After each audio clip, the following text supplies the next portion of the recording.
Hey, hello there, and welcome back to another Advent of Code video. And maybe the last video of this year's Advent of Code, or I should say last year's, because we are already at 2024, but who cares? Because we have already finished all the puzzles, we can actually go into the code. And in this video, I just wanted to maybe review or wrap up what we have done and actually work on a couple of ideas that I have, small things, just minor refactors of things that I don't want to leave, maybe some to-dos that we have on the project. Yeah, there's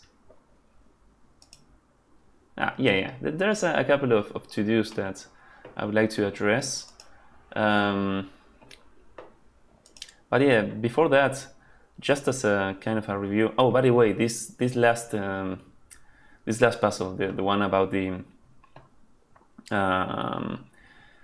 graph traversal and the minimum cut problem.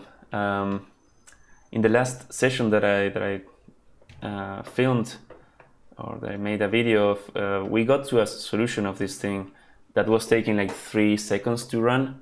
And well, I didn't really understand too much what I implemented in the global min cut algorithm. But since then, I have refactored this and actually understood much better what it's doing. And I changed it quite a lot, actually.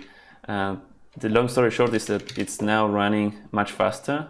Like if we run with the actual input, well, without recording it takes half a second, and well, with recording it seems like it takes 700 milliseconds, which is alright, but it's less than a second. So I'm very happy about that optimization. Basically, the main optimization or the main realization here was that this algorithm that I copied from some existing C++ code, by the way, I added like references to everything and blah blah blah blah. But the main problem with the code that I copied was that it was using a matrix, like an adjacency matrix for the graph representation. So the cool thing about an adjacency matrix is that, well, it's a 2D matrix, and whenever you need to know the weight of between two nodes, you can directly access to that. So it's very fast in accessing the given weight between two nodes, between two vertices, if there is an edge between them, right? So that's the main thing about the matrix. But the problem is that in this algorithm, at least, we also needed many times to traverse over all the edges of a node. And our input graph was like 1500 nodes in size, and all the connectivity of those nodes, like each node was connected to maybe 4 other nodes in average, maybe 5, but the connectivity was not very high. Like maybe I don't know if connectivity is the right word for that, but the degree of each vertex was not very high. Maybe at most 6 or 7, the ones that were most connected. That means that the adjacency matrix was very, very sparse. Like it was mostly zeros. On any row or column had like 1500, like that is 1500 elements, but most of them were zero, like maybe 4 or 5 actual numbers, non-zero numbers in there. And we were doing basically a cubic algorithm on that matrix. So that is basically an amount of operations of 1500 cubed, which is a pretty big number. And having realized that, I changed the main representation of the graph to be, well, this, oops, I touched the screenshot key. But yeah, this weighted graph is this type. It's just a hash map like it's the most I guess, or well, one of the most direct ways that you can implement this. Like we are doing a lot of hashing, but it doesn't matter, as you saw, like it is still much faster than before. And this could have been a vector, like the first thing. I actually don't remember why I didn't implement this as a vector, to be honest, because, oh no, now I remember, yeah. But yeah, this maps, these usizes are the indices of the nodes. So the nodes are represented just by their indices, and they could have been other things, another number type, maybe a 32-bit, because we don't need so much precision. And once we create this graph, we never go back to like a matrix representation, or we never access a, oh no, there is actually a vector. No, we don't access any vector or anything. So there is no good reason for these things to be usize actually. We could change this. But anyway, that's not the important thing. The important thing is that this is now a much more efficient way of encoding this information of the graph, because we are not repeating, like this is basically the connectivity for each node. It gives you all the edges of that node, which is again like an edge, well, what other node it is pointing to, and the weight between these two. Those weights are initialized as ones. Here is the function that converts the initial graph that uses strings as nodes, and it just initializes the weight as 1. But then this algorithm, the, how was it called, the Stoer-Wagner algorithm, modifies this graph, because it needs to change. It basically reduces this graph. I don't know if you remember or if you have seen that video, but it's yeah, basically it cuts nodes from the graph, or it collapses nodes from the graph until you have a graph of size 1, and that's it. Like we need to modify this thing, and before it was doing that on the adjacency matrix, but now that I have a better representation for this, I just modify the graph itself, and instead of having like a for loop for how much is the length of the graph, we just do this and like ask if the graph is greater than 1, basically. This is basically each phase, or like a contraction phase. We find an ST cut for this. Anyway, there is not much point in getting into the details of this. The code is a little bit more verbose than before, because it's using all the hash map APIs, which are not very succinct as accessing a matrix.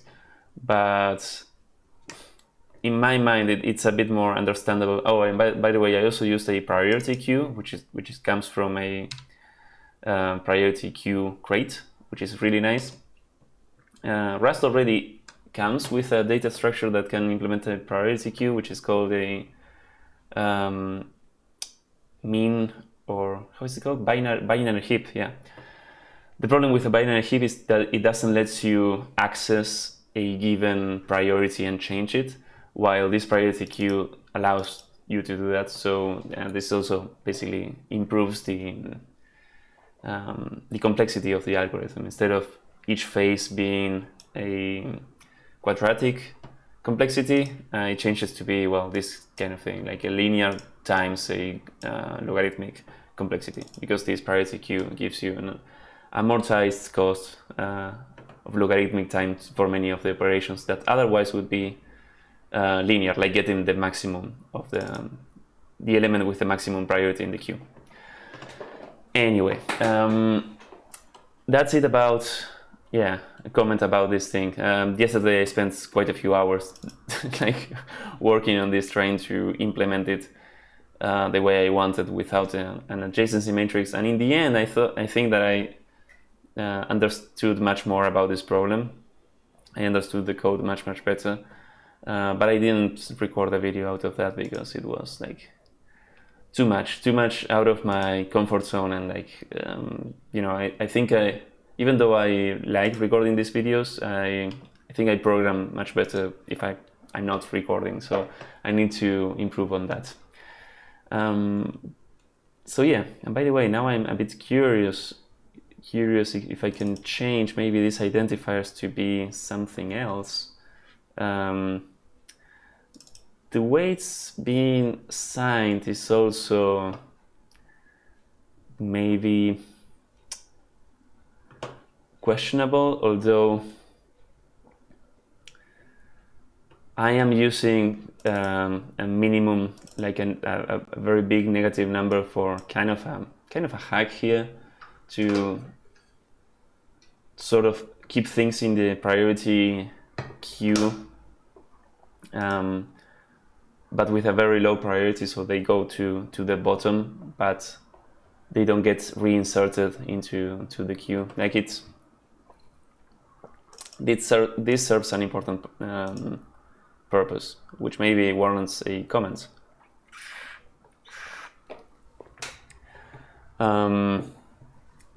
Yeah, but I'm wondering, can we change this to maybe U32 and see what's... whoops. What breaks? So this seems to still be fine. That's cool. Like it changed the infer type of this. This is really nice using the zip trick instead of enumerate, because here this number, before it was inferred to be a U size, but now that I changed what needs to be returned, it's just, okay, then these are like 32-bit numbers. Great. And the problem that we'll have is these combined counts, which is what? I32, what? And we are accessing this with, oh, now S&T, the cuts are, yeah, there are nodes, so we want to access those. Can we say something like, let S&T, like shadow these things as usize and T as usize.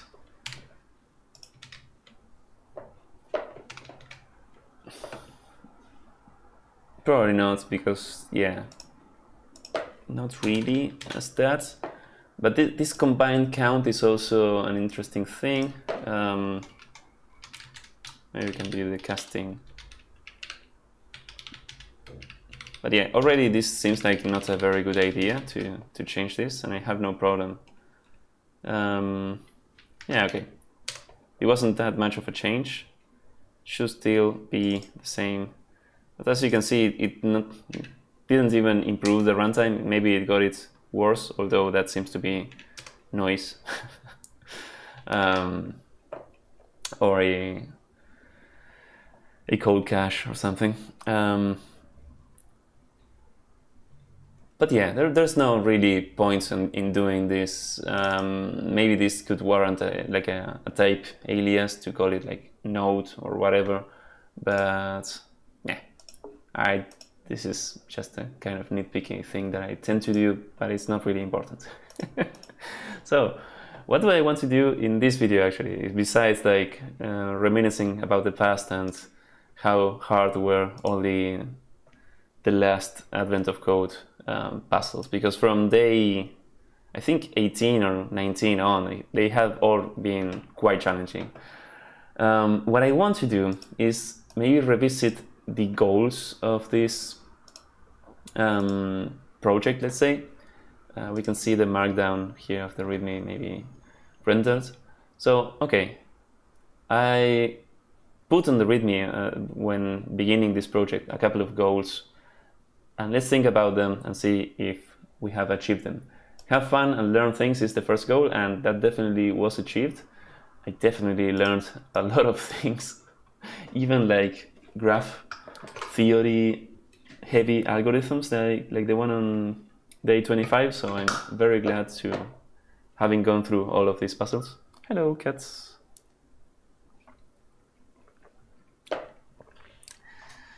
Please don't be at the desk. So okay, I would say objective 1 is achieved. Fast execution time. Well, I was worried that with day 25 I hadn't achieved this arbitrary. Come on, cat! This arbitrary number of having the runtime for the whole set of puzzles in less than 1 second, but because the day 25 was taking like 3 seconds. But now I think I have achieved it, because well, I added to this run all command that, well, as you can probably tell, runs all the daily puzzles. I have also added like a timings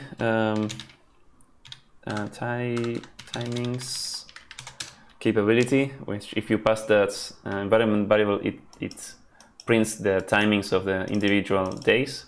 And as you can see, it took a little bit, and here it actually took like 1 whole second for day 25, which I guess there is a lot of variability on that problem. But it also allows to run in parallel. With this is a very hacky way of implementing parallelism.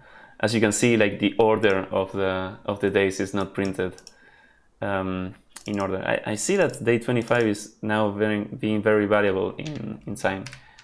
But okay, believe me that if I run this without recording and the cat is insisting on getting into there she goes, go to the table. Like now she's on the table, but she was insisting on getting to the desk, and there is no place in the desk for her to sit. So yeah, you will have to believe me that this number is less than 1 second if I run this without recording, or even still, it's pretty close to 1 second. So I would say that fast execution time checked. By the way, I can show you this hack of how, I don't know why I typed it there, in this run all script. Before I had just this loop, and well, I extracted a function to run a single daily puzzle. And if I pass this parallel or par environment variable, I just running this with the ampersand operator, which in Bash means run this in the background, and this allows parallel execution of everything, and then I just wait for all the background processes. And that's why there is no synchronization, because each of these things like just prints to standard out, and that's why things are printed out of order, which I don't really care. Like the parallelism here is just to test, to see how much the whole set of things takes to run. Anyway, this I would say achieved. Then about proper error propagation, which is the third and last goal, because this other thing is a non-goal. I just wrote avoiding external dependencies is a non-goal, because we have used that was actually, maybe I could transform this into a goal, which was achieved, which was to learn about some of like the de facto standard libraries like regex, itertools, rayon, and these kind of things. Anyhow, all of these crates have been super useful to use, and even the pathfinding crate also, which is not really kind of a industry standard or something, but it was really useful for some of the puzzles on Advent of Code. So maybe I could transform this goal, this non-goal, into a goal, and instead of saying like I don't want to avoid adding external dependencies, maybe the goal could have been learn some of the most common APIs on external dependencies in Rust. But anyway, that's also been achieved. And about error propagation, there was 2 things. Actually, learn how to deal with result types and propagate the errors up. I think this one I would say achieved also. At first I thought that, doing a bunch of unwraps on options and results was much easier, which it is slightly easier, But once you learn about like proper error propagation and just using the question mark operator, it's quite easy also to handle things better and making the functions not panic, and instead like propagate the errors up so you can deal with the errors in a better way if you want to. But the second point here, avoid crashes due to bad or unexpected inputs. Like, yeah, I want to basically, one of the objectives was to be, how do you say, like implement robust code, in the sense that the code shouldn't explode or panic if you throw some incorrect input or something. Like it should, maybe it doesn't give you, like maybe it errors out, but with a proper error instead of like exploding because, I don't know, doing a logical error like accessing an index out of bounds or something like that. And this is something that generally I kind of paid some attention to it, but not so much. So this is basically what I wanted to maybe revisit today. And also maybe just for the kick of it, do some adversarial coding, like thinking about how can I break the existing solutions, like what input I can pass to them to make them break in unexpected ways. So this is basically the main thing that I would like to work in this session, and it's already been 20 minutes of me just talking. So let's have a little to-do list for today.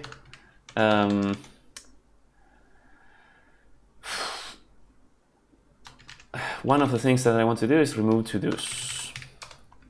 Another thing is this of think of adversarial, like use adversarial inputs, for example, empty inputs, and fix crashes. What else? There is one of the to-dos, I think, in the shared library code. Yeah, this parse numbers. Well, it is kind of a to-do, but we can make this thing explicit. We added this function pretty late on the advent of code run, and it has been pretty useful. Like this thing just grabs a line or like a string and gives you back all the numbers that are in that string, ignoring all the other characters, which is very useful for parsing. It's maybe not the most correct way of parsing, but it's very robust. Like it doesn't explode. If it doesn't force you to deal with all the shape of the input, like the different delimiters that there could be, prefixes, suffixes, or things like that. It just grabs the numbers and gives you back the numbers. So that is definitely useful. So I would say use parse numbers wherever it makes sense. And the last thing, which I think would probably be related to passing some empty inputs, is, well, it's actually related to this second to-do that we just seen. Many of the passes that we had involve 2D grids, and we actually have types for these things. And I was thinking, since many of these things require a grid, we usually parse the grids in this very like lenient way, where it just grab the lines and then grab all the characters for each line and just collect these two things into vectors. The problem with this, for example, it could happen that, well, here we are not checking that the grid is square, and that is a requirement for this grid, apparently. So we have also a hint of how to break this puzzle, probably. But also the other problem with this is that nothing guarantees that each of the lines or each of the rows in the grid is the same size. So you could have an input that has different sizes of lines, and this will happily run, but the grid won't be a rectangle anymore. It will have like different sizes, and that could make, when iterating them, have an index out of bounds and have your problem crash.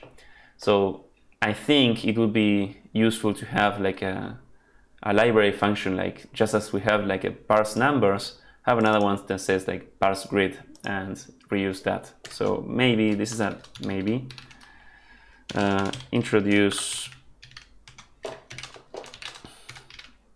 Can I write introduce parse grids lib function?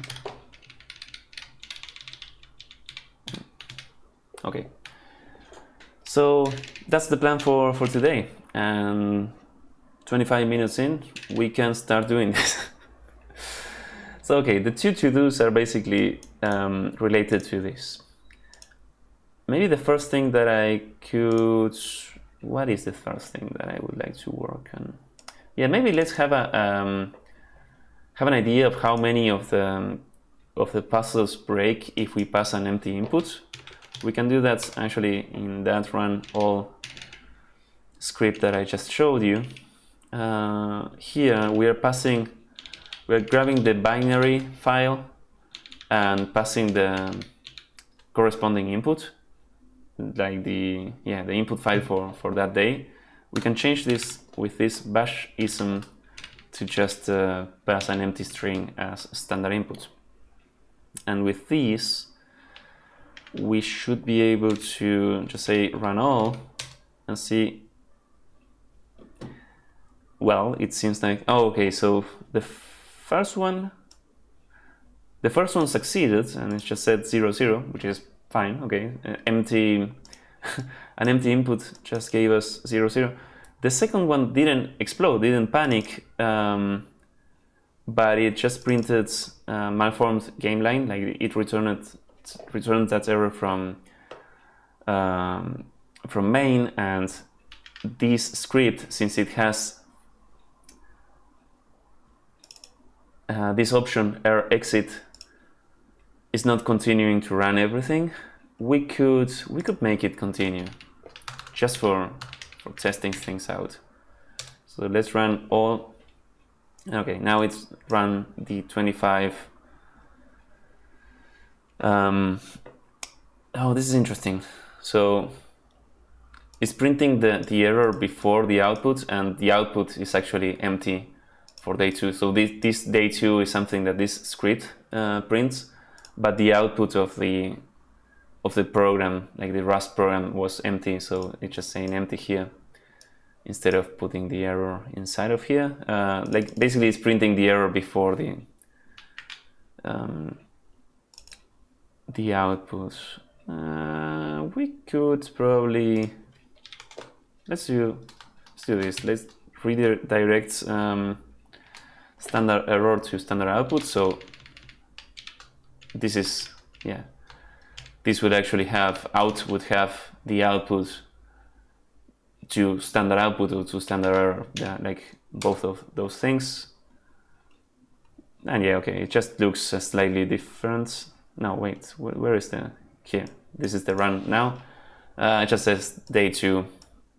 Yeah, it's just a little bit better as an output. But look at that. Most of the errors are actually like actual parsing errors, and they are not panics. So it's not like crashing badly for most of these things. Start position not found. That's interesting. What is day 10? Oh, the pipe maze. Oh, this one was also a pretty complicated one. Oh, look at that. Find start position. Okay. That's exactly what I wanted to see. No, this is not exactly what I want to see. Where is the... Yeah, this is the... Okay, it makes sense that if the input is empty, it won't find the start position. So it is parsing the grid, but it's just failing to have a starting position. But it's fine. Okay. So most of the things are either working and printing like 0, 0, or erroring out gracefully. But there are a couple of panics here, day 14 and day 25, but only 2. That's surprising. I actually thought that we will have many panics with empty inputs. And look at this. This is an index out of bounds, and the length was 0. So yeah, this is basically the problem. This grid is probably empty, and we are trying to access, like, anything here will be an index out of bounds. Why is this not checking bounds? I'm not entirely sure. We could print the backtrace for this. Yeah, let's actually do this. Let's run the single thing, Rust backtrace, yes, but for cargo run the day 14, and I cannot see the. Can I? Yeah, okay. Let's feed this with inputs 14, inputs blah blah blah. Oh, no, actually, I wanted to feed it an empty. Oh, come on, this is fish. And I think fish doesn't like this syntax. Can I, what do I want to do? I want to use bash, basically. So let's actually copy this. Oh, my face went away, but it came back for some reason. Let's run this with bash.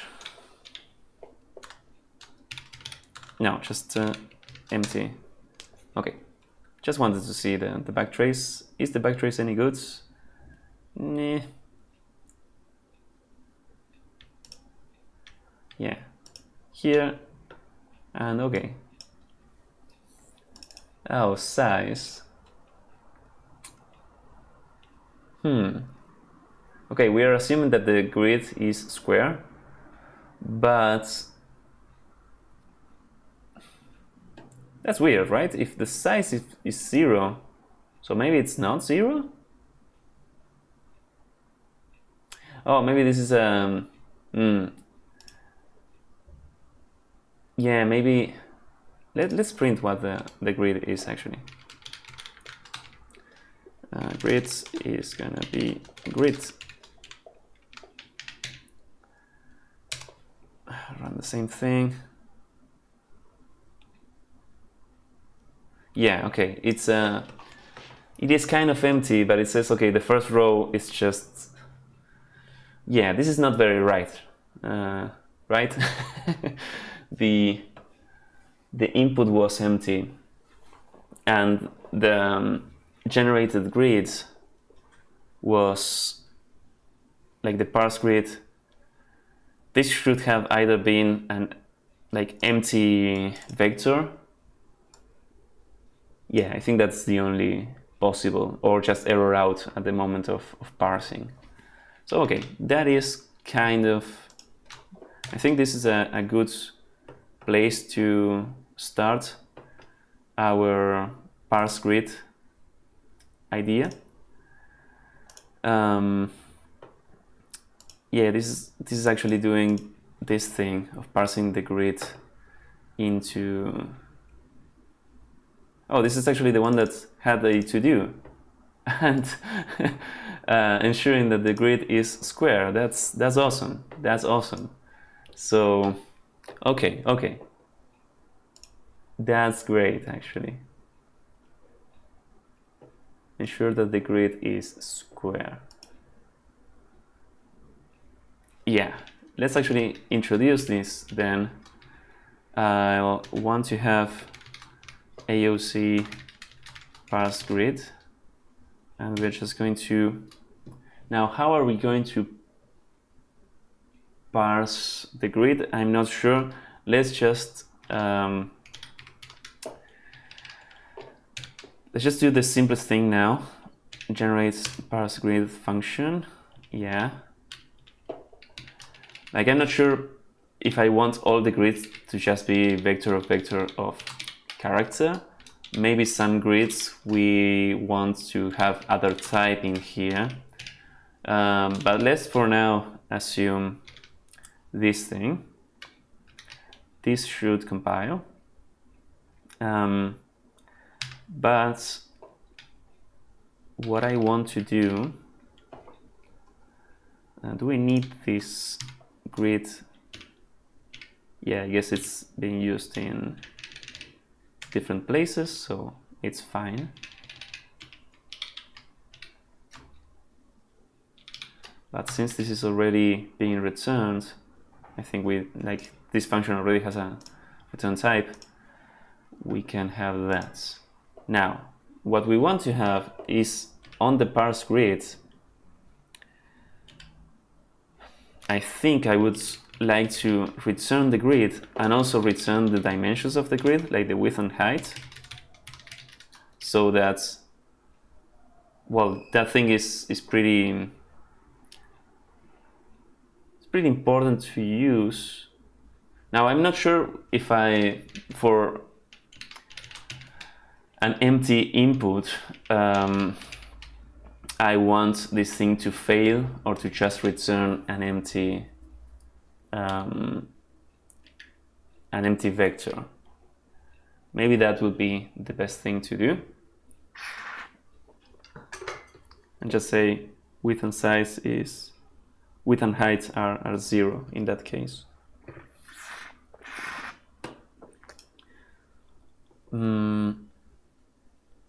Maybe. Let's see if we can fix it somehow. Let's say that this is the grid. Then let's say let height be the grid's length. Oh, and by the way, this is a parse thing. I think we are going to make this return a result type. Do you need type annotations for this? That's a bit sad, but okay. Let's have you a vec of thingies. Fine. We are going to return grid heights or width and height.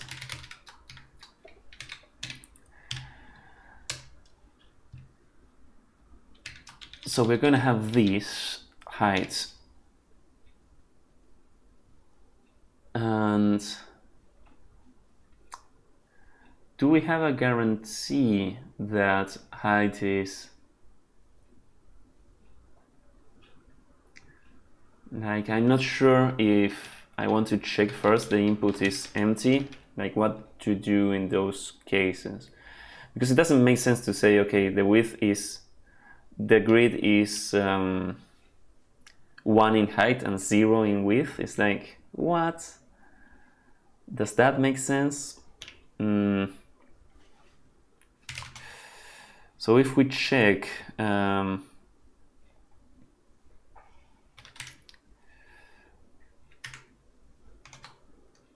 if height is greater than 1, like if height is 0, what do you want to actually say? I want to say something, let's say something like this. Let's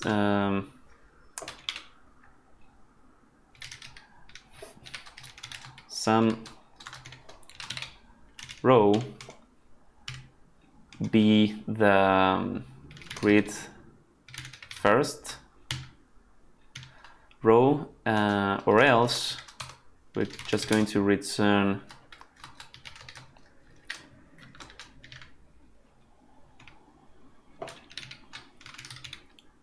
like if there is no first, it means that the grid is empty, right? So we just say 0, 0, 0. And that's kind of empty grid case. If we do have a row, we can say let width be the row length.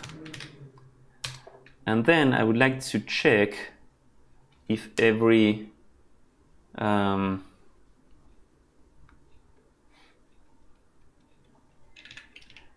row has the same width. So for row in grid, we are going to ensure row length is the same as the width, and we're gonna say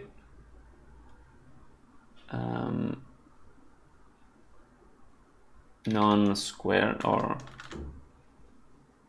rows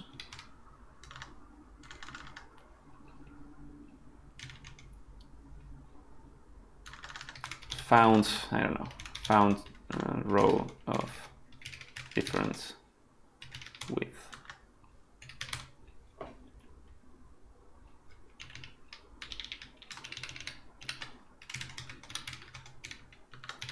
All the same length. Something like that. And this ensure, what's your problem? Oh, your problem is probably that we want to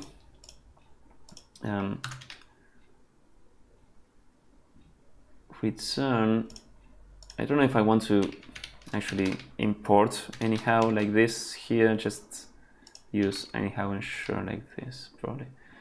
And here this then would have to be a result, which I don't know if I have to put AOC. Yeah, this result is this thing.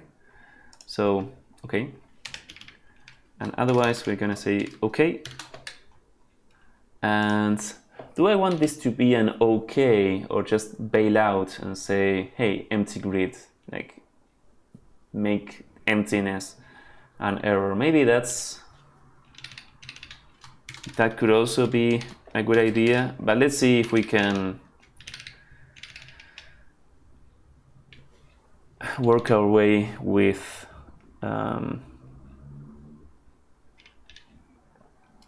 this.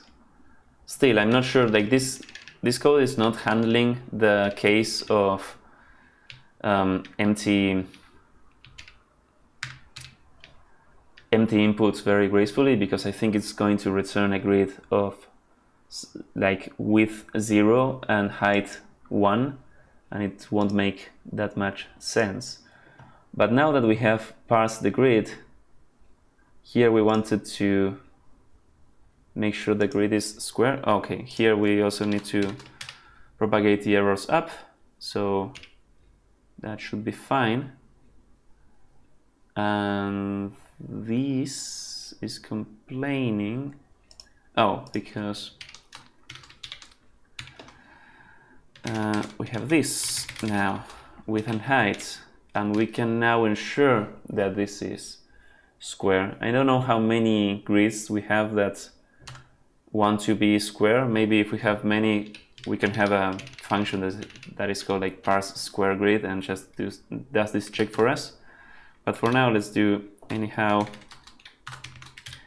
ensure width is equal to height. Actually, does this thing, wait, before doing this, does this thing need this if we don't pass? Okay, so let's see if now this is still breaking. I think it does, right? Because the size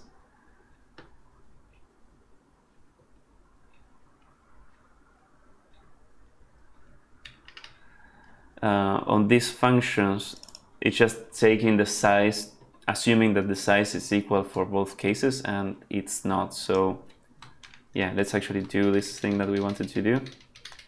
Ensure this.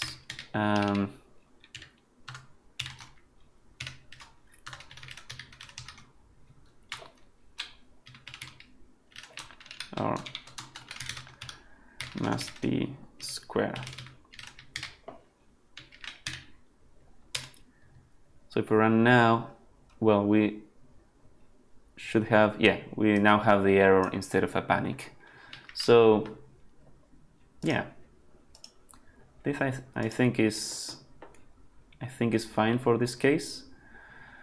We can maybe run this now with the sample. Let's say inputs sample. Well, we can go back to fish now. Even though my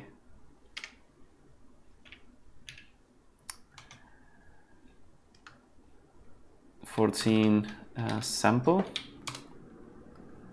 should run fine, but what I wanted to do, I lost my face again. Okay, for some reason windowing is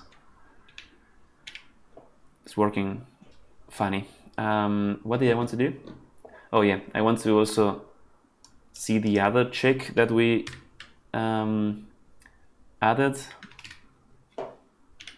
Let's here see the sample. Like this thing has, well, it is square now, but if we do something like this, for example, if we run now, we should see that error. Let's run without the back traces now.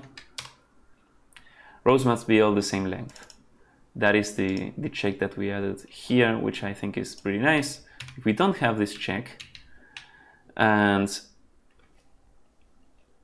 we run this now, yeah, we also get an index out of bounds because we are, again, like assuming that this is a square grid, and it's nice that to have both of these checks, this one and the one in here, for having the width and height be the same size. So okay, must be square, or I would say expected square grid. Okay. Actually, the previous, this is nitpicking again, but we are ensuring, so this must be true. Okay, so what else wants a grid square? Or where else can we use this parse grid function? Not in day 25, that was panicking because of some other problem, but can we check? I don't know how to quickly check. Maybe take a look at the inputs, because gear ratios. In gear ratios, we actually have a grid, but we are not. This one was a very interesting and a very difficult part 3 actually, or day 3. But I think I would leave this to not be, because we were parsing numbers inside of this, so it was an interesting thing. Maybe I can just look at the shapes of the inputs. So the input for this looked like this, which is kind of greedy-ish, but yeah, I don't think I want to have that with a parse grid. This was not the case. Day 5 was not either. 6 neither. 7, neither 8, 9. Okay, so I thought that we had lots of grid things. Oh, this one was a very interesting one. The pipe thing, day 10, was so difficult too. So let's actually take a look at that. The pipe maze. Can we use our parse grid here? Yes, we can. Actually, the grid is the same type as before. So I'm also thinking is, do we want to put this grid type on our shared a shared library. I don't know. But let's reuse here AOC. Let's actually maybe first check what would happen if we have a bad sample. Like, yeah, let's have sample A for day 10. Here, if we run the check all, I would assume that the checks are passing. Was probably compiling things with these changes. Oh, parabolic refactor. I think this failed because of the, yeah, we left this sample file broken. So let's revert that. And then the checks for the run all are not passing because I think I also left the run all script feeding empty input. So let's leave that be for now. What I wanted to just was the check samples. So yeah, the examples all pass. If we, for example, make this non-square, does this break day 10? And it does. Invalid turn. Yeah, but it's not panicking. That's interesting. It's not panicking. That's really nice. When we try to move, we are probably, yeah, we're using bounce checking get instead of just trusting the with the index operator. So this is already doing bounce checking, so it won't break, but you know, it also wouldn't hurt to use our parse grid function here. So we can parse the grid right away. This now is returning a tuple of things. We don't actually care about the width and the height, so we can ignore those things like this. And this grid now, is it being used? Yeah, it's being used for a bunch of things, so it can still exist. Do we need to, like, are we doing grid length? Yeah, we are extracting the grid width and height and width on different places, or at least in here, to expand it, which is funny. Oh yes, this was the one that I solved with. Look at the amount of code for this problem. The expansion of grids. Yeah, this one was so much fun. I remember now, and this was a crazy idea, but it worked, and that was really nice.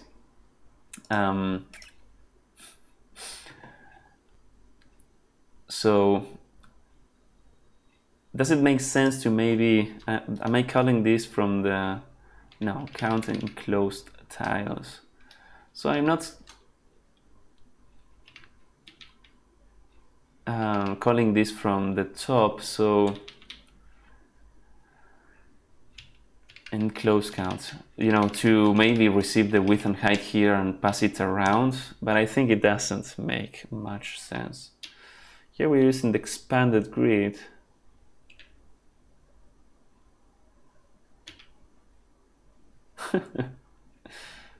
Okay, pretty fun what we are doing here. So can we break this somehow with our and break it in the sense of, like right now, if we run it with this, if we check the samples, this will break with, yeah, rows must be all of the same length. But if we have something like this, for example, what will happen then?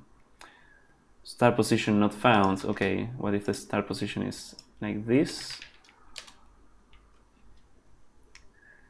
No valid direction. Wow, it's already pretty well covered, I think. I don't know how to break this problem because it's already checking a lot of things. So I think doing this and reusing the parse grid looks pretty nice, I think. So I would leave it as that. Yeah. This looks pretty nice. So let's continue checking with which other things could use the grid. Day 11 also looks like a grid puzzle. So cosmic expansion. Oh, and look at this. We are sort of parsing a grid here, but the image is a vector of bools. That's interesting. That's interesting. But it is kind of a grid. It is kind of a grid. And if we have the sample and break it,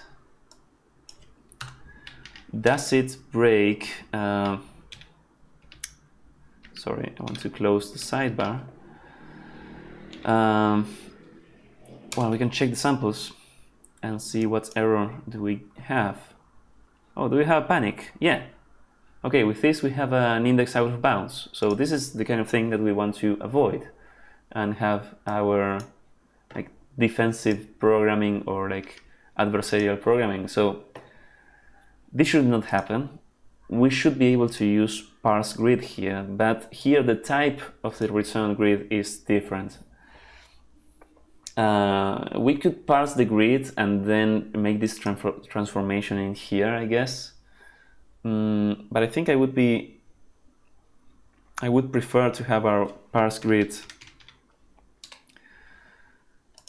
be a bit more generic and like receive maybe a function. So okay, let's think about this. Here we are doing this, which is fine. I would call this thing that we have already been using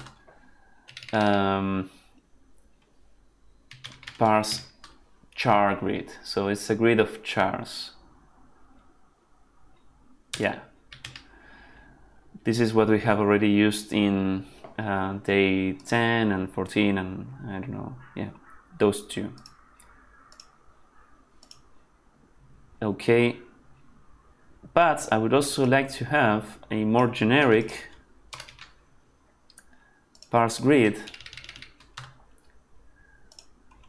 and it will take an input, like this thing would just delegate to the more generic parse grid.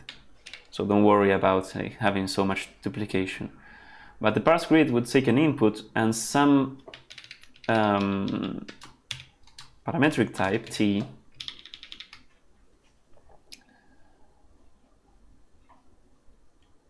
and return a grid of these types t, yeah, and take like a function to convert a character into this t. So let's call this thing, I don't know, f or char map.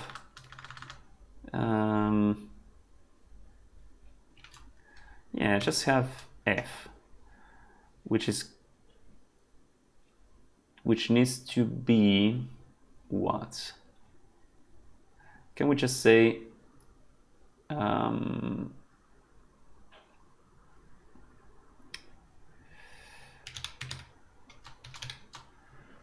input fn from char to t? Well, it type checked at least the signature, so that's nice. So in here I want to say, okay, chars, map those chars. Can we just simply map with this f? Not quite, right? What's the problem here? I cannot move out of f.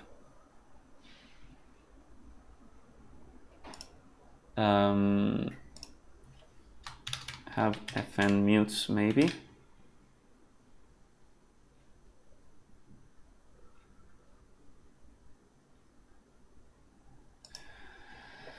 not copy. Let's just have f.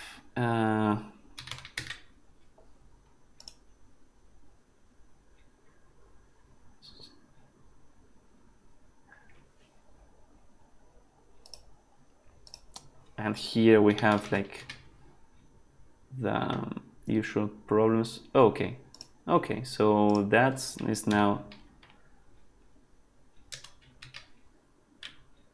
okay. It's now type checking. I don't know if this is the correct shape of the thing that I want to do, but okay. The code is still like looks basically the same. We still have our grid conversion function here, and then taking the height and width, and yeah, it looks fine. And now parse char grid.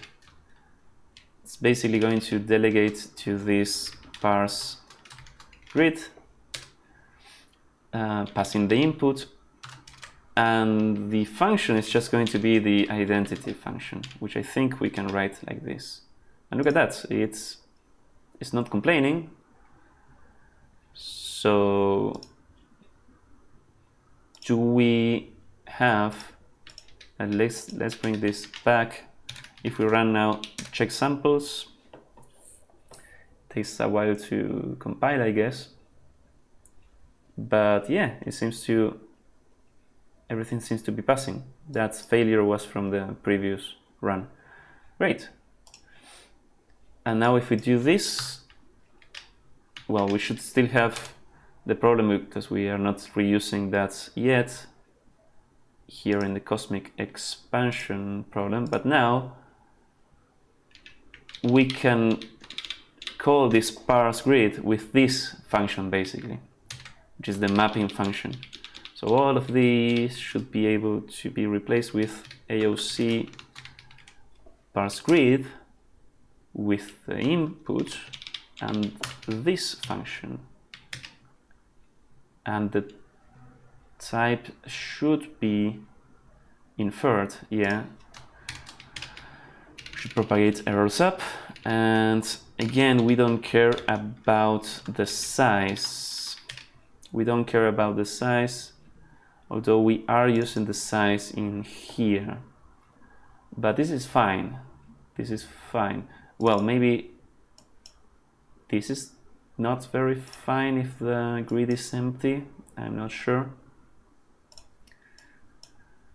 But I don't think right now we are not ever returning empty grids. So in the sense, like the height is always 1 at least. We can check now.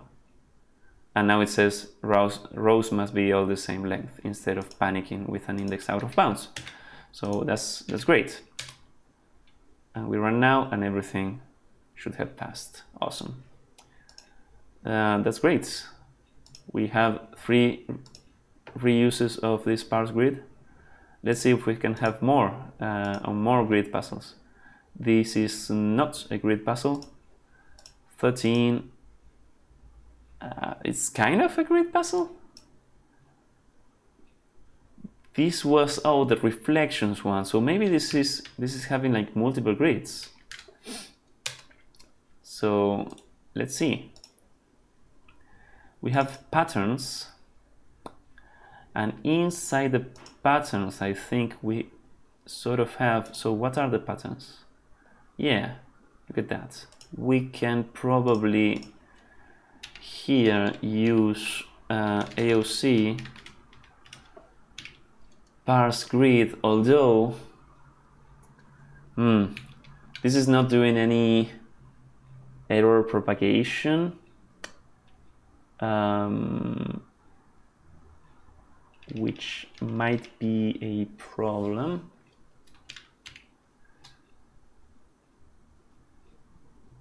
So yeah, okay, let's see if we can break this actually.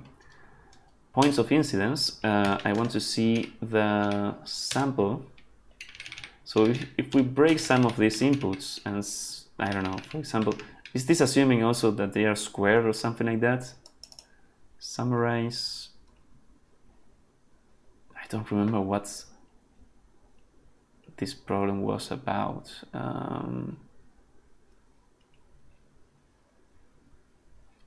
Summarize pattern, expected diff.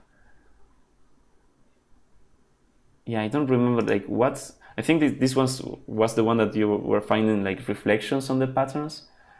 But okay, we are extracting the height and width for which we are assuming this. We could probably pass this, although the patterns are not. Yeah, they are not all the same width and height. But I mean, we could just store that information in there and yeah, and just receive the width and height from the parsing itself. That sounds nice, I think. But yeah, what I wanted to check was actually what happens if we break this like this. If we check the samples, yeah, it panicked with an index out of bounds in here. Great. So we should, I think, use our AOC parse char grid for this pattern. And we cannot propagate up in here. We're just going to keep the results and we can say try collect and then propagate up. Okay, but now the patterns have the width and height in here. So we can, I guess, we could like extract the first element in here, maybe do something like this. I think this would still, well, it doesn't want to propagate this up. Yeah, we would have to do something like this. But yeah, we need some sort of like specify the return type of this. This is a bit ugly. I think I would prefer to just have the patterns with a width and height, and maybe use these things here. So we could extract this width and height in here, or we could just pass the pattern along as we are doing now, and this could take the pattern width and height and just receive these.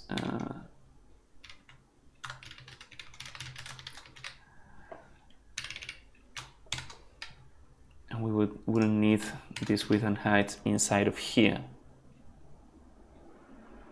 And you're complaining because okay.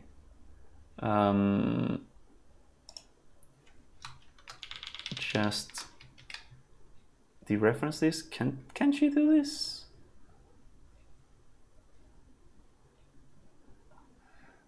I never quite understand when you can like borrow and when can't you, because if I do this, I would be moving out of the vector, which is not what I want to do. So what is the best thing to do here?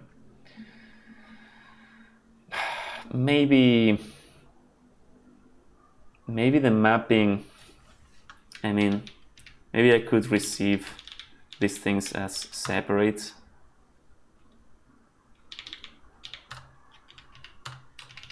And have width and height as this, and just bite the bullet and unpass them. Have the pattern P width and height, and pass this. I mean, the single liners are now a bit uglier, but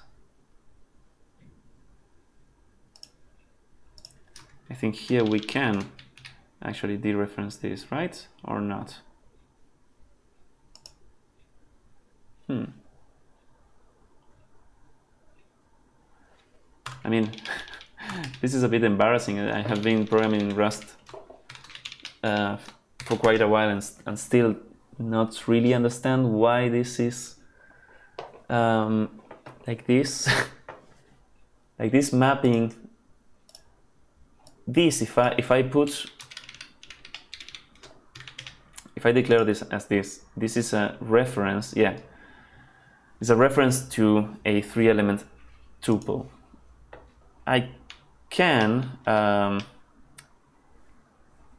take this like this, and I could dereference here, but that would make, like, that would move the vector, which is not something that I want to do.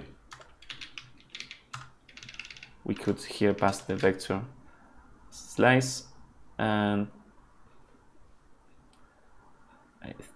does this work actually?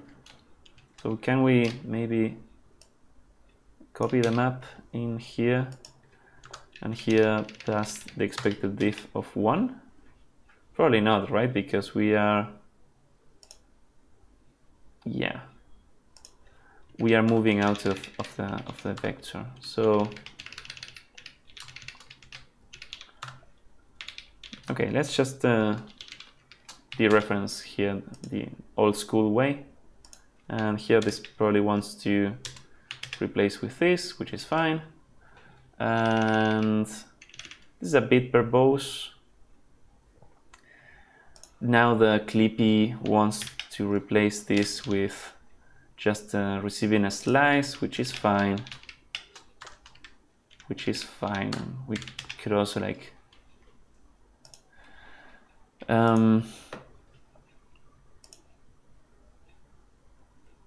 yeah, this is fine. I think this became a little bit more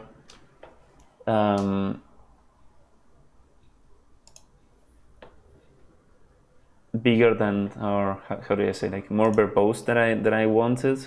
Like, I don't know if it's actually better to pass the width and the height like this instead of what we were doing before. I mean, I do like this. I do like that. Just that this thing, I think it looked better before, like this thing. Maybe the patterns. Yeah, maybe we could have the patterns received as a tuple, which is, I think, a better idea than what we have. So let's actually go back to that idea and receive pattern width and height. And this would be a tuple, a reference to a tuple of this and this and this. And now height wants to, I'm sure, right? You cannot do this, which, what is the problem with this? It's like a syntax error? Or no, I guess we can just only dereference from the whole pattern, borrow the whole thing.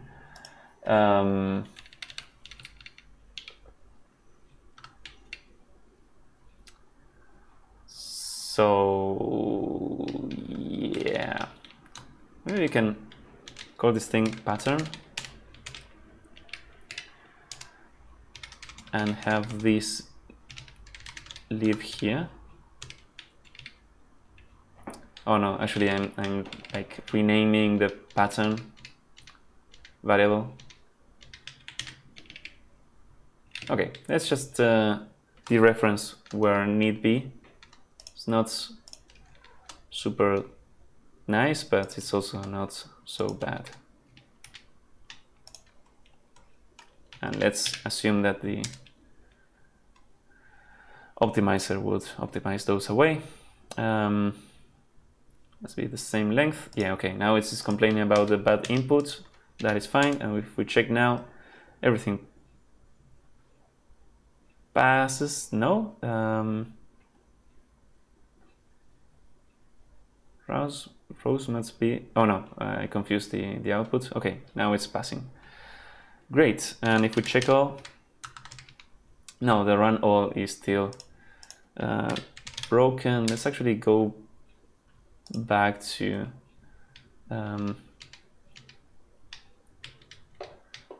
the non-broken thing here and run all.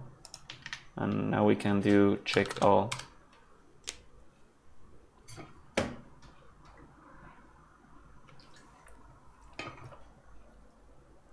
It's taking its time because when we change things in the lib, it needs to recompile all of the binaries in release mode. But okay, it seems like all the checks are passing, so that's one more reuse of our nice. My cat wants to play. Oh, of our parse grid function. What about day? Oh, look at that, day 14.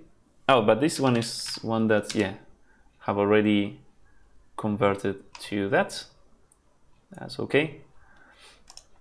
What about day 15? That's not a grid. Day 16 looks like a grid. This was the one about reflections, like mirrors and bounces on those mirrors. So the floor will be lava. And look at this, it looks like a grid puzzle. And again, we have our grid of chars. So let's again try to break this by having a non-square grid. Like, what happens if we, let's check the samples. Again, the scrolling in here. Oh, it just printed something erroneous, but it didn't explode. That's interesting. So we have the grid, we have the width and height. Many of these things are assuming that the grid has at least one element.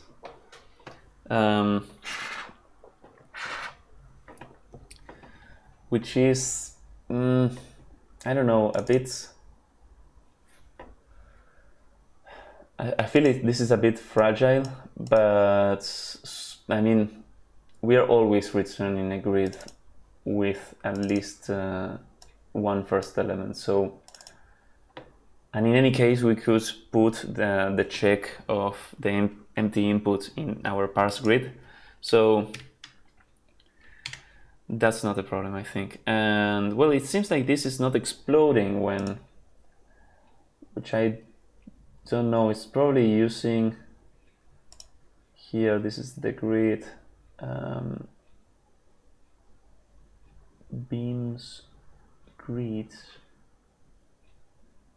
Yeah, here it's using like width and height, like without calculating, without extracting this into variables. So it could probably receive those things, although, yeah, okay, this looks like a very, like, it very much wants to reuse this function, even though it's not exploding. And why is it not exploding? Well, because it's using checked. When it goes out of bounds, it just breaks, and it's using checked in accesses to this grid. So that is what is not, why it's not exploding with an index out of bounds. But still, I think it can benefit from our AOC parse char grid for this input, and we can just have the grid width and height and propagate the errors up, and then we can get rid of this. And if we run this now, well, instead of just printing something, it will tell you, like, now it's a bit more how do you say, strict in the input that it can take. The rows must be all the same length, but it makes sense. It's a grid. So I think this makes sense. And if we check now, it passes. Okay, day 14. No, this was 16. Floor will be lava. Okay, very nice. So we do have quite a few grid puzzles in this. Like, my suspicion was correct. Let's continue checking the samples. This also looks like a grid, but maybe another kind of grid. Let's check this. Day 17. This was, yeah, the clumsy crucible. This one was a lot of fun to implement. What are we doing? Well, we also have width and height. That is good to know. And we are parsing the city like this, parse digit. Okay, so this really wants to... Oh, but it's a function that... here the parsing function can return a result, which I think complicates things a little bit. Interesting. This is kind of interesting.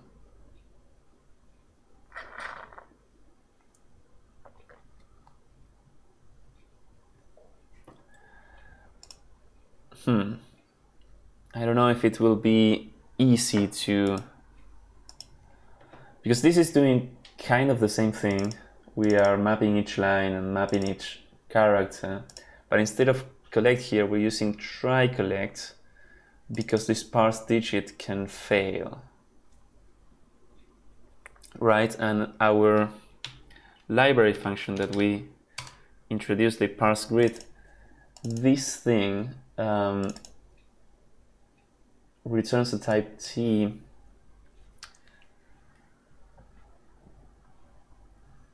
that, okay, like we can call it and have this type t be a result, but we will still have to convert the output of this thing, which is kind of annoying.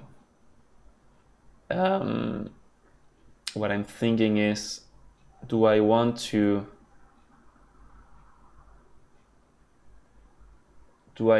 have this thing be, this thing could fail, like have this return a result. Let's add what we have so far, which I think is all good changes, like all of this. Let's add them. So far it's been pretty good. Let's see if this returns a result of t, like this thing could fail.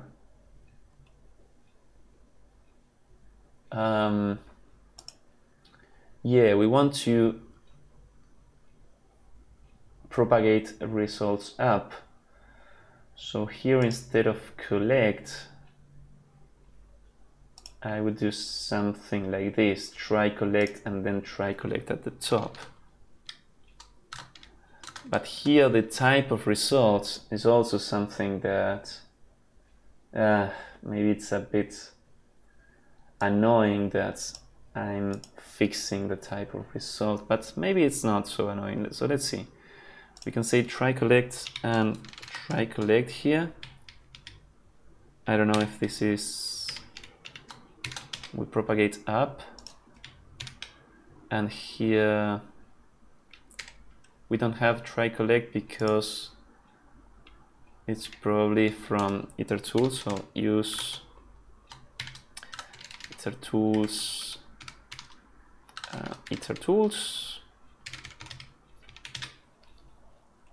Maybe we can put this thing into like a grid module or something. So okay, if we do that, now this thing compiles. We can try collect and try collect. But now this one needs something, and we need to say, hey, okay character, like wrap this thing, and this redundant closure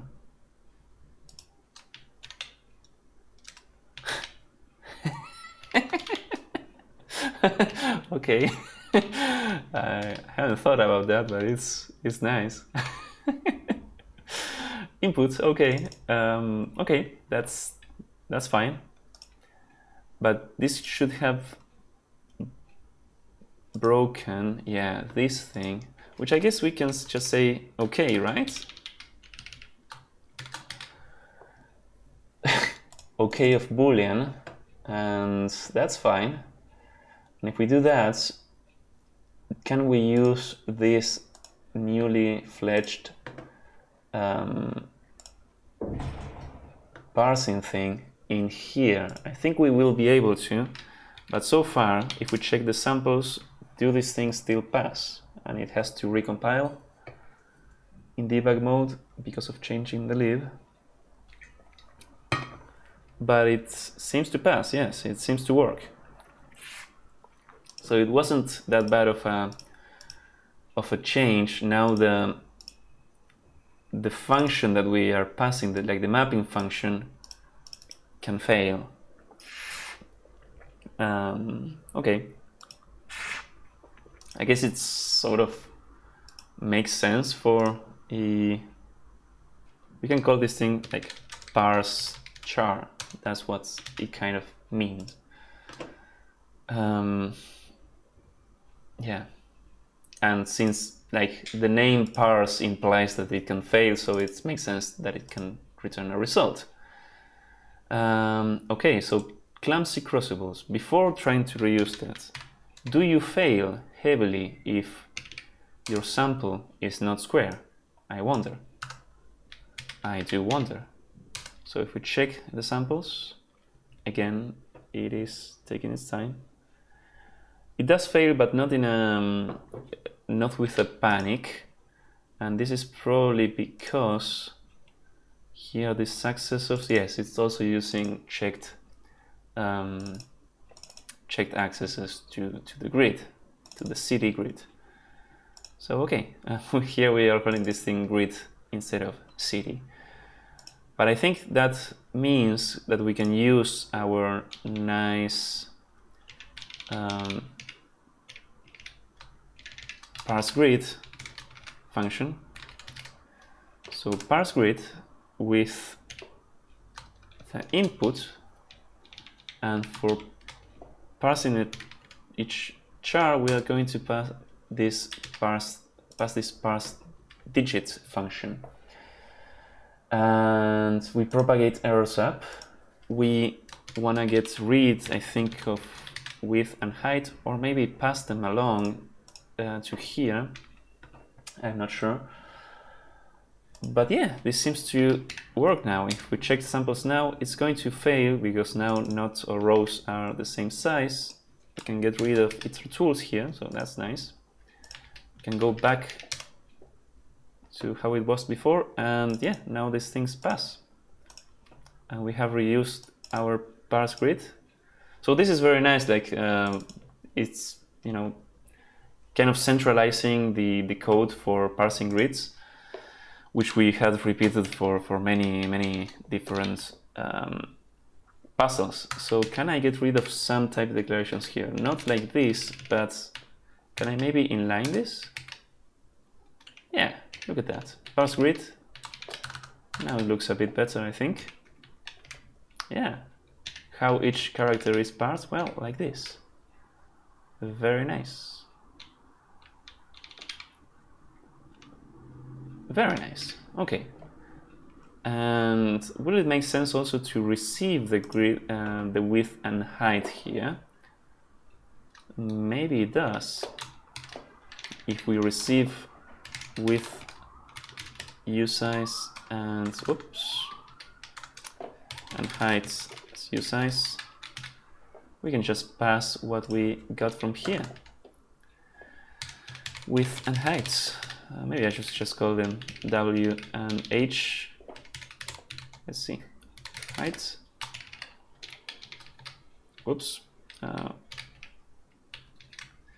I wanted to copy, not cut, but okay. And I'm missing some commas and things. But yeah, this looks quite fine to me.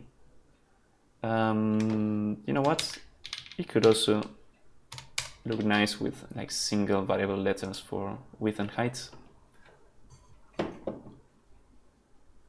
All right, this was also a nice change. It probably meant a reduction of lines. If we look at this, yeah, not so much, just 3 lines, but the parsing code is just doing less things. It's just delegating to parse grid, and that's taking care of most of the complexity. And it's also checking more things than before, so I think this is a very nice change. Where else can we put this? So 17 was a grid puzzle. 18, is this a, no, what was 18 about? Labadut Lagoon. Yeah, this uses kind of a grid inside, but the input is not a grid, so okay. 19, that's not a grid either. 20, that's not a grid. 21, that looks like a grid, and it is. And this was a very difficult one, the step counter. All right, this looks very much like one of our, I don't know what I closed. I think I meant to close the others. Okay, so for 21, does this, we have a sample, but I think, oh, we don't have a sample output. So I guess we can run with the actual input. Like, how does this access the grid? Count reachable tiles on the grid. Oh yes, it is accessing the grid like this, and it's not doing any bounce, like checked access. So the grid, oh, it's actually assuming that the grid is square. That's also interesting. So if it's not square, it's going to screw it. Like, let's see what happens if we call this with a sample. So cargo run bin day 21 step counter, yeah, with a sample. It prints this thing, which I guess is correct. But if we, for example, make the sample, well, let's break it like this. Well, it panics. That's not good. And also, if it is rectangular instead of like, let's remove, like, for example, the second column and run it like this. It's also, even though it is a valid rectangular grid, it's also breaking because of this. So this is assuming that the size is square, like the grid is square. So we have to check that actually. So let's do this thing, AOC parse char grid, as usual, but let's have the width and the height here. So there are not so many puzzles that actually need a how do you say, specifically square grid, but this one definitely expects that. So let's actually ensure that the width is equal to the height, and grid must be square. Okay.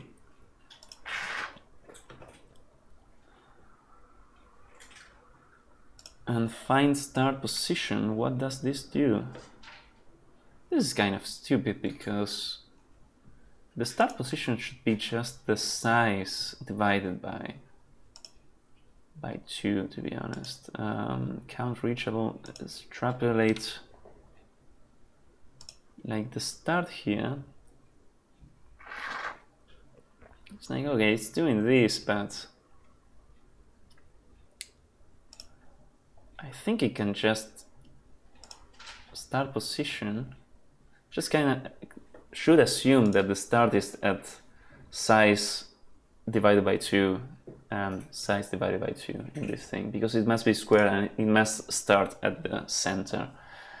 So, okay, but now that we are checking, like if we don't do this check of the thing being square, it still complains because it's still going out of bounds in here. So we must check this. Grid must be square. And if we run now, yeah, grid must be square. Okay, great. So that's nice. Find the start position. Starting position not found. Like, this doesn't make much sense, I think. It just complicates things, and we can assume that the start position is at the beginning, at the center. For like, I still have kind of fresh in my memory what this is about, so I would add also all of these changes as the parse grid change. So yeah, with this is already better than before.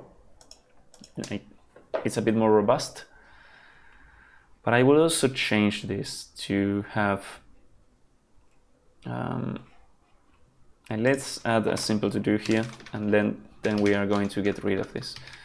To do, remove this and assume the start position is in the middle.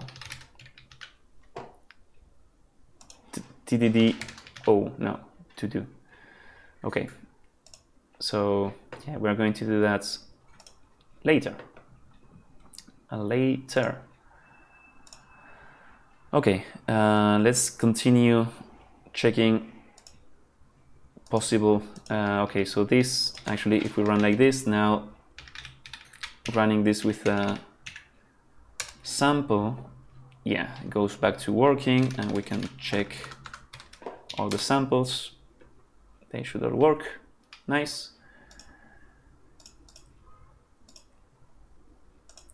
Okay, day 22. That was not a grid. This is the Tetris one. This looks like a grid. What was day 23? Ah, this is the long walking one, the maximum path. So I guess this one can also use a grid. I think in this one, yeah, okay, we are doing sort of the same thing. So this is a nice candidate for this. When we walk around and we build the grid, how are we accessing? Well, this code for building the grid was actually quite gnarly. We are also doing checked accesses to the grid, so I don't expect this to explode with out of bounds. So if we do something like this and we check the samples, yeah, we're getting a different answer, but we are not exploding, which is fine. But we can also replace, no, not a step counter, a long walk. We can replace this grid construction with AOC parse Charles grid. We pass the inputs, we propagate the errors, and when we build the graph, we are also extracting this from the grid. How much are we using this? Oh, we are using this type alias only in here, so I think this is kind of a good candidate for having the width and height passed from the parsing. And build grid build graph can also receive width and heights. Slippery slope, that was a fun variable name. And yeah, we can get rid of this. We can probably also like inline this stuff, but inlining makes also Clippy complain about not using a slice for this, so maybe we can have a slice, whatever. Okay, yeah, I think I prefer this. I think I do. If we check the samples now, it passes. Okay, so that was also a grid puzzle, and I think that's probably the last grid puzzle of AOC 2023. Yeah, this is not... oh, this was the hailstones one. That was, again, a very complicated one. So, okay, that was a very nice change, I think. A very nice extraction of the common logic for the parsing of square grids or rectangular grids. The function itself ended up being like more complicated than any of the previous things, but it's also more like it's checking more things. It's checking that the rows are all the same size and that kind of thing. This check is maybe not the best. If there is no, like, I'm not sure about this.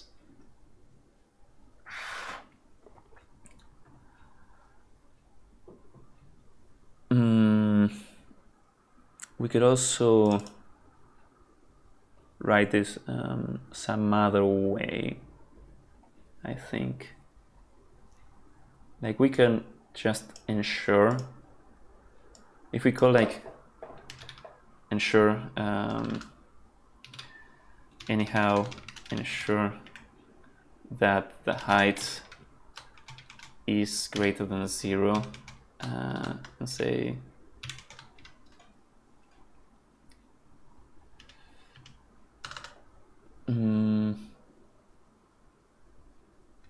expected non-empty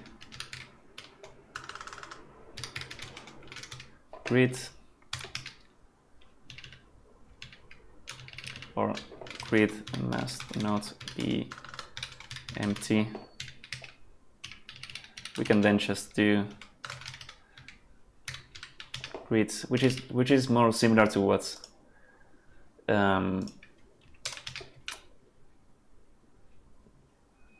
to what the code is assuming everywhere else. Like, it's assuming grid 0 like this. So I think I would prefer this. If we check the samples, everything should pass, and the run all, if we go back to doing like this passing of empty inputs, we can then run all and see the errors. I would expect the errors to be, it's taking some time to compile in release mode. Yeah, because that thing needs to compile all the binaries, but yeah, we're not seeing that error, but we're also not seeing the panic. We're not seeing that error because we know that the input, even an empty input, gives us a line, a row in our grid, but then the width is going to be 0. And then we check that every row is of the same width, so that's fine. Yeah, I think that is fine. So we add this, we revert the run all changes, and we can commit this. So yeah, we can also check maybe some of the differences. I think most of the diffs are going to be quite nice. Yeah, look at this. Like most of these things change to just one line to parsing the thing, and many of them also are using the width and height that we parsed. So that's also, yeah, that's also pretty good, I think. Yeah, I quite like this. Here I don't remember why we were. Oh yeah, we are also like reusing the width and height from parsing instead of recalculating. So it's pretty nice. I think this is a very nice change overall. Let's bump the font size again and let's commit. Extracts common parse grids function.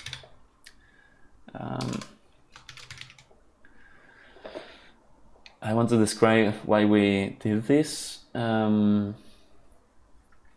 This makes grid puzzles more robust to invalid inputs in general. All right. And we've done this thing that I wanted to do. Oh, it's already almost 2 hours of session. And it's actually past 6 p.m. I wanted to visit my parents today, but do we keep going? I mean, yeah, I can still visit them a bit later. And I'm kind of feeling fine about these changes, so I think I want to keep going for a little bit. We have already used adversarial inputs, like for example empty inputs. So we have already, well, actually we haven't fixed all the crashes. We saw that day 25 it is crashing with an invalid input, and we have also added some other to-dos. So maybe we can get rid of the to-do that we have just added. Yeah, this one, I think it's a pretty simple one, and it's just removing code. So starting position not found. Yeah, it's like the input wants a starting position, but I don't really care about invalid inputs, I think. What would happen here for the invalid? Like, what would change?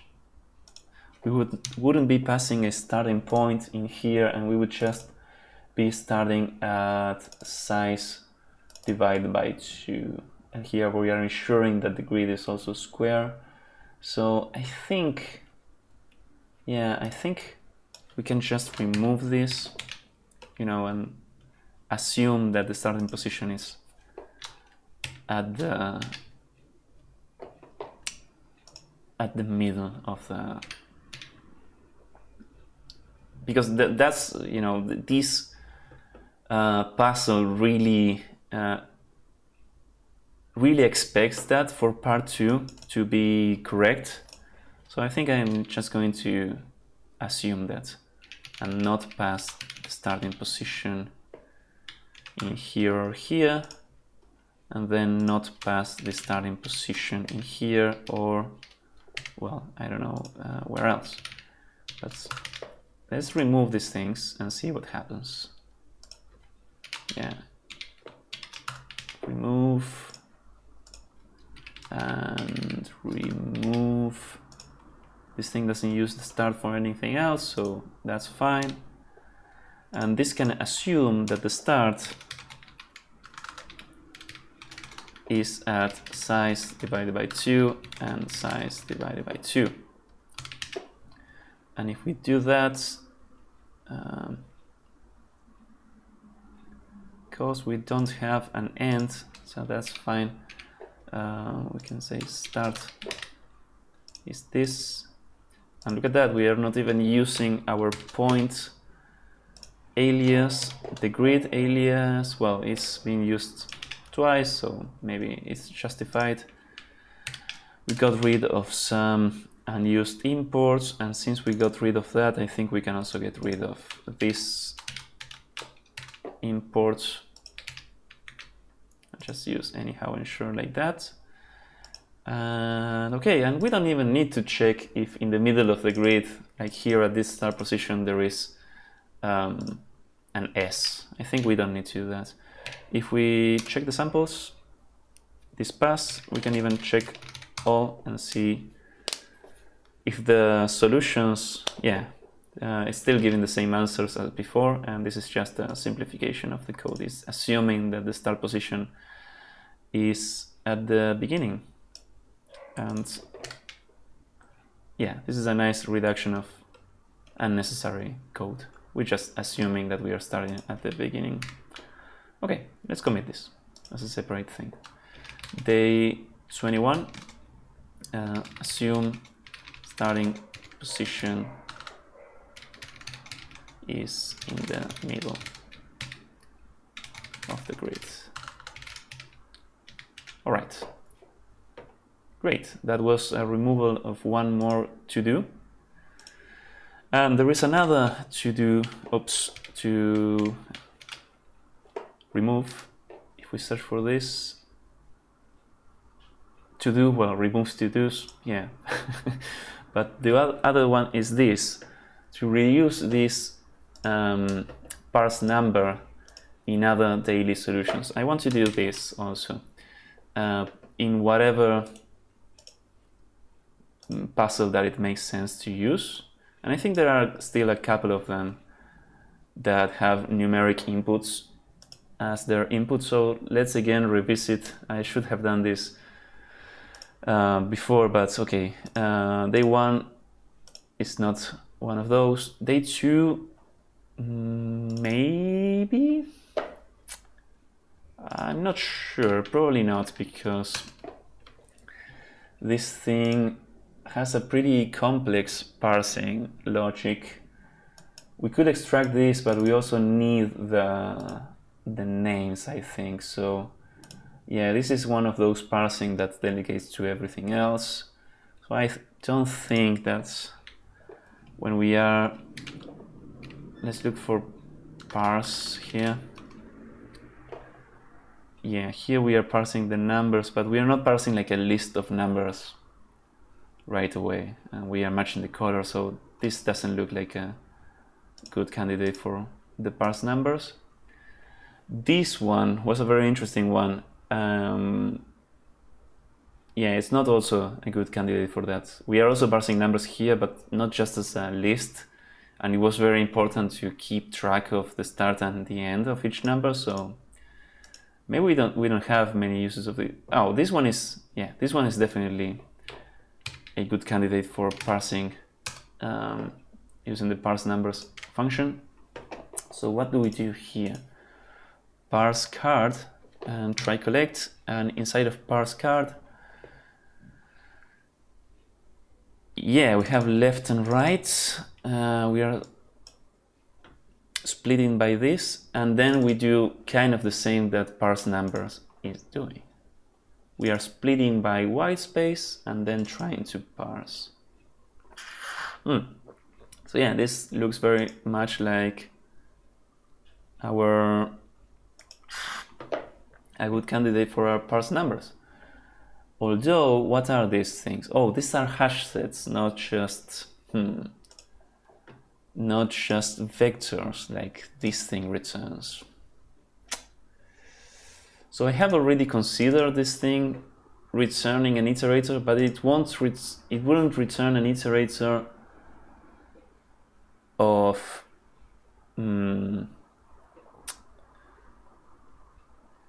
numbers. It would return an iterator of oh, this is an std result. Okay, an iterator of whatever this parse gives you, like results of these things, which is a bit complicated, I think.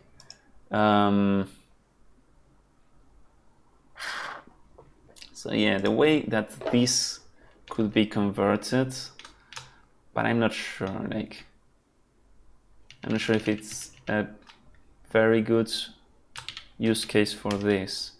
we could write AOC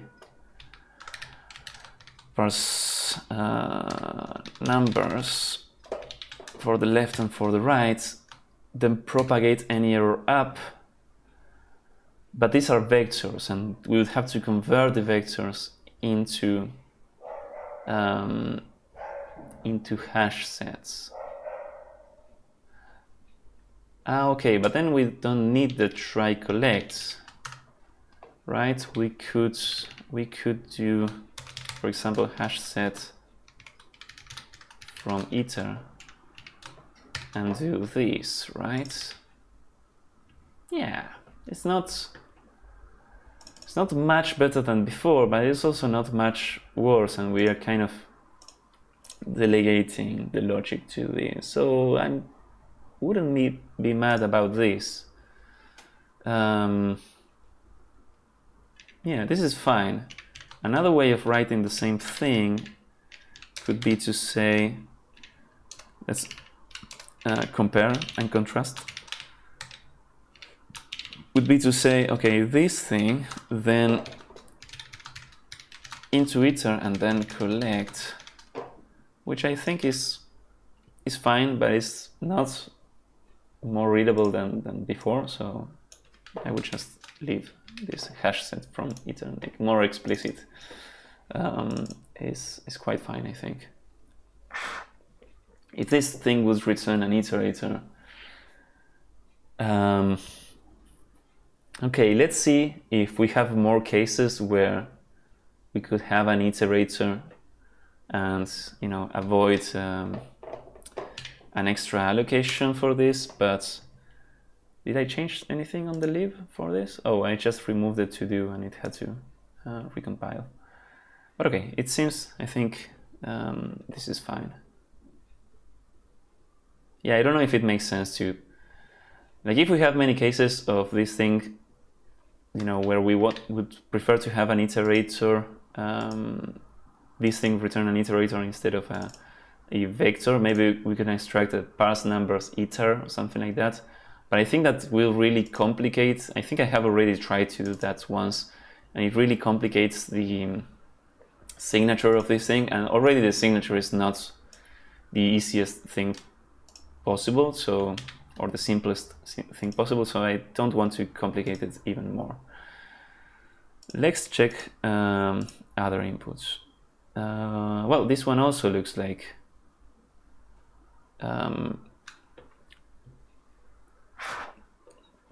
another case where we can reuse this.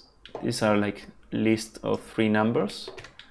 So what are we doing here? We can also, is there anything else we can do? Sorry for this. No, we're just splitting, right?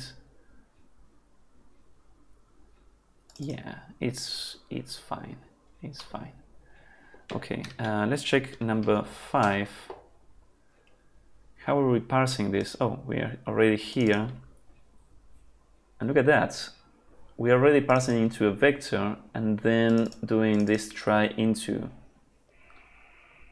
Okay. Okay. So I think we can just reuse this, right?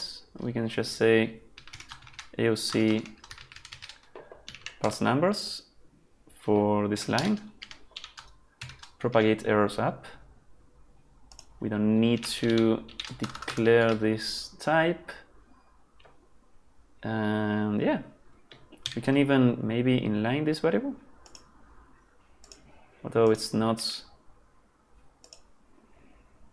much better, but it's not too bad. This symbol soup here is a bit ugly. Does this need to be? Yeah, I think this needs to be sliced. We can also use the method as slice, which maybe is a bit more readable, but it means the same. I think I would prefer it to have it as just a vector of numbers. Yeah. I think this is fine. Just a very slight refactor. But yeah, and the other parsing thing, parse input, is splitting by this. I think this is fine too.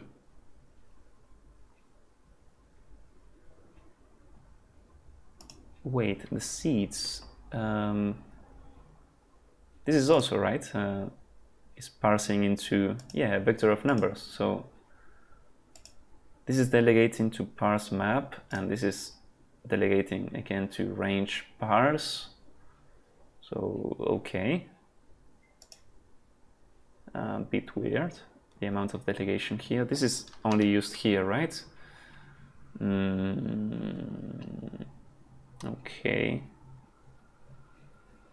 Oh, I guess the usefulness of this is that we are converting to these. But I wonder if this can probably be inlined, and well, it didn't want to inline it, but I mean, if we do split by new lines, each of these is like a block. If we just inline this definition here, which is delegating again to range map, I think this should just work. And yeah, it's not much worse. And also the seeds are, yeah, seeds part. Oh, look at this, the seeds. So for this thing, we're starting with a line that says seeds, and we are stripping the prefix here and doing stuff and blah blah blah, and we can just parse the numbers out of this and not need this this stripping of the prefix. So here we can just say that seeds is AOC parse numbers from this seeds part. I think it will just work. And propagate errors up, and look at that. It seems to, at least it compiles. Let's check the samples. And well, the sample for day 5 passed, and if we check everything, should also pass.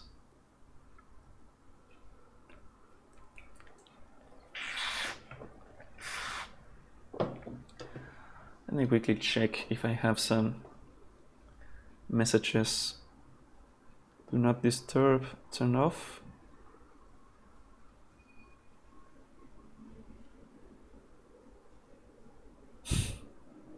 Okay. My mother is not at home, so I don't need to get there. I can go there at the night. That's fine. Okay, so I think this is actually a pretty nice simplification of the parsing logic on here.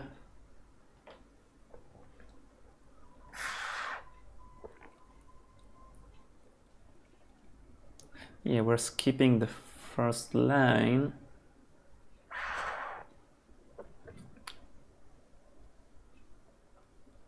Okay, yeah. Yeah. This does look... This is cute to me. How was it called before? Like parse map.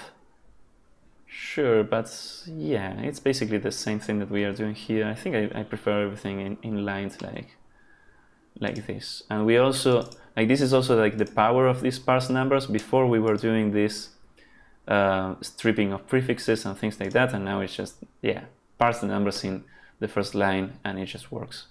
So that's also a nice change.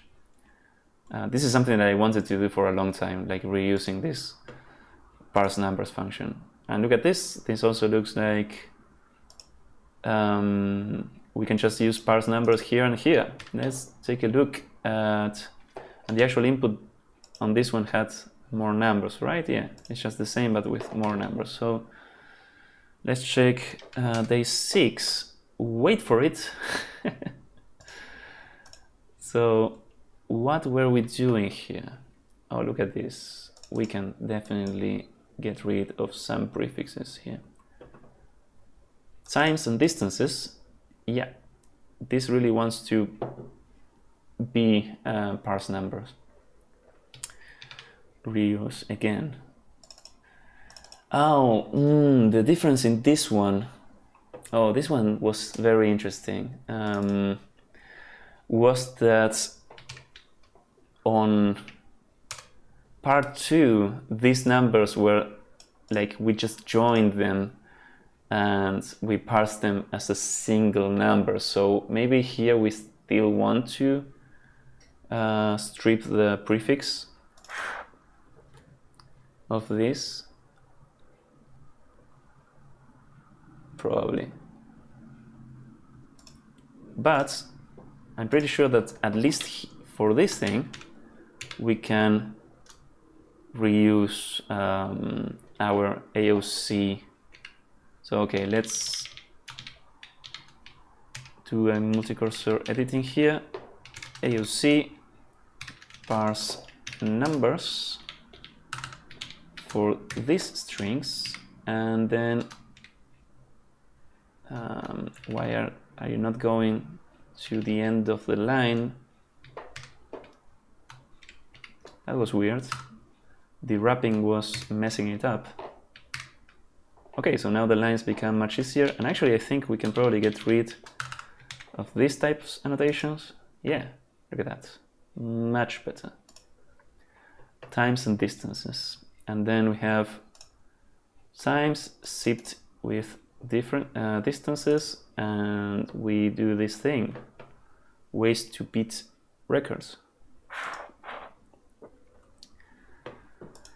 Okay, is there a way, do this thing still pass? Well, it looks like it. Yeah, okay. Everything still passes. Is there a way to get rid of these? Of this strip prefix? Not sure, because we want to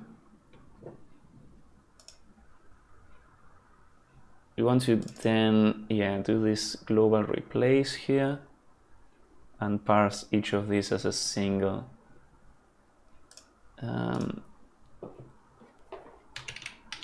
This is probably not needed either.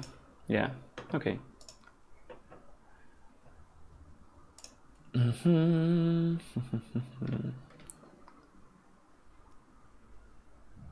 Oh, we have line 1 and line 2.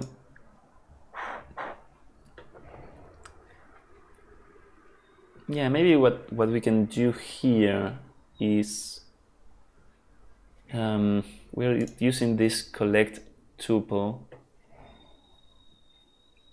I mean, we could have each of these lines be already stripped of their prefix, or just, you know, split by the colon and get rid of the prefix itself. I don't know if it's worth it. I think this is fine. Yeah, I think this is fine. Let's leave it as this.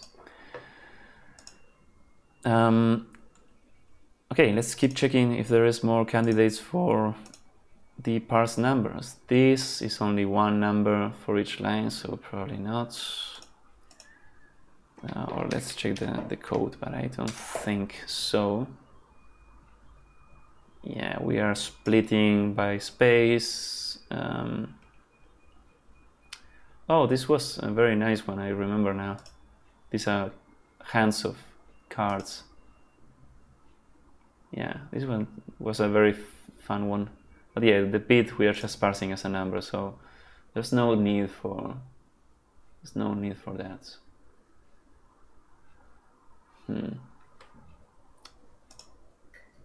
I guess for this one, let's actually check if, like, these changes, I think so far have been good, so let's add them all. For this one, if we parsed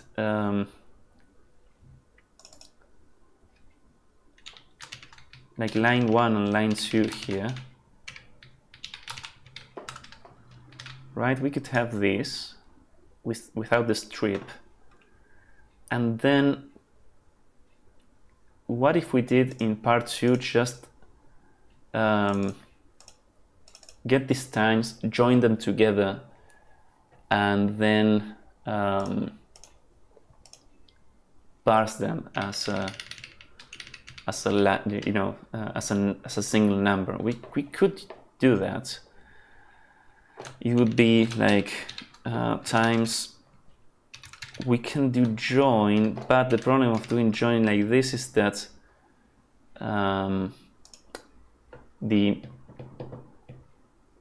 vector itself is not of strings or something that can be joined by this, so we would need to convert them into strings.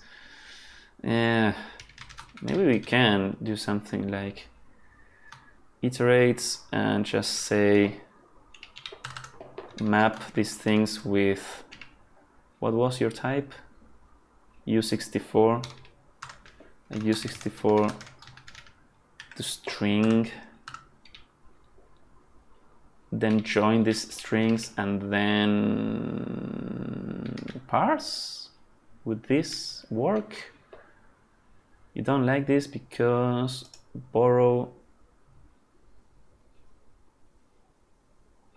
Times was moved in this into iter.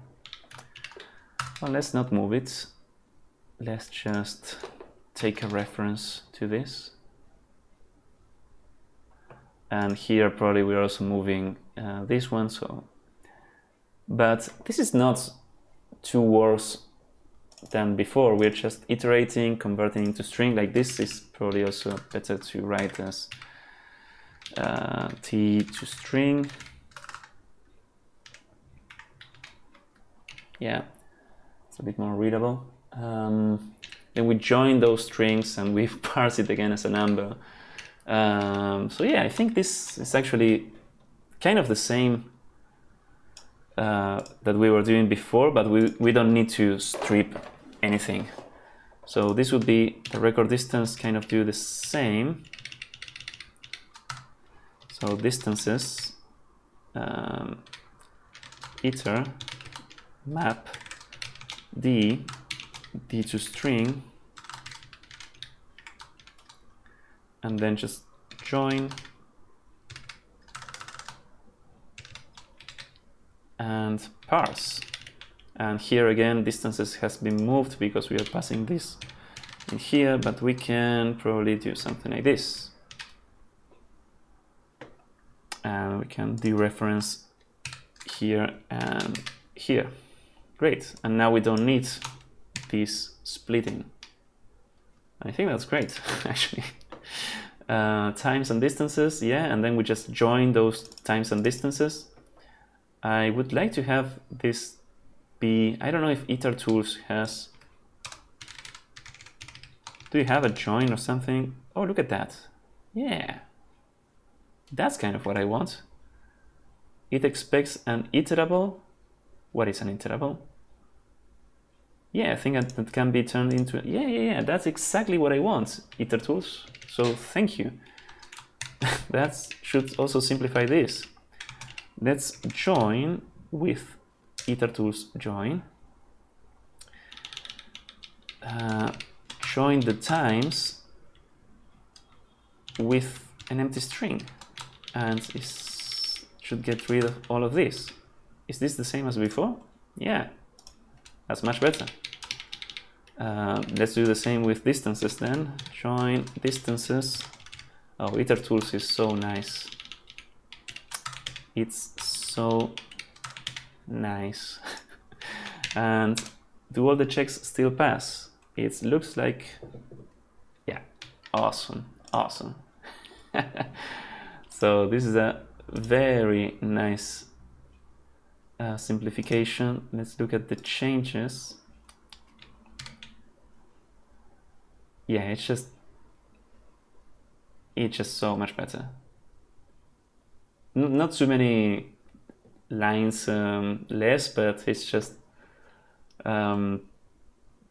less complex, like less stripping of prefixes and things like that. So this is quite nice. Okay, we checked until day 7, which we said, yeah, it's not very nice for parse numbers. Day 8 doesn't look like it either. Yeah, no. Day 9, do we have a list of, yeah, day 9 is definitely a list of numbers. I don't remember what this was about. Mirage maintenance. I don't remember what this was about. Oh, the ones that we were extrapolating the numbers. Yeah, this one was great. And we can definitely, okay, we just have list of numbers. So this is perfect for our AOC parse numbers of L. And is this just it? And we can even do this. Oof, look at that. And this probably doesn't need this, I think. Try collect. Yeah. I think that's it. Can we actually? No, we cannot collect vec. We need to use try collect and propagate errors up because these things can fail. But that's also a nice simplification. Awesome. So I should have done this before, but I'm glad to be doing it finally. So yeah, no, yeah, this day 9, I remember this now. This was a great puzzle. Day 10, how do the inputs look? No, this is definitely a 2D grid puzzle. This one is also, so no parse numbers in here. Oh, this one has some numbers in here, so let's take a look. Day 12, hot springs. This one was also a pretty convoluted one, I think. Yeah, part 2 was super difficult on this one. So where is the parsing? Where is the parsing? We read these records we are calling parse record, and we have the group numbers. Yeah, we are splitting.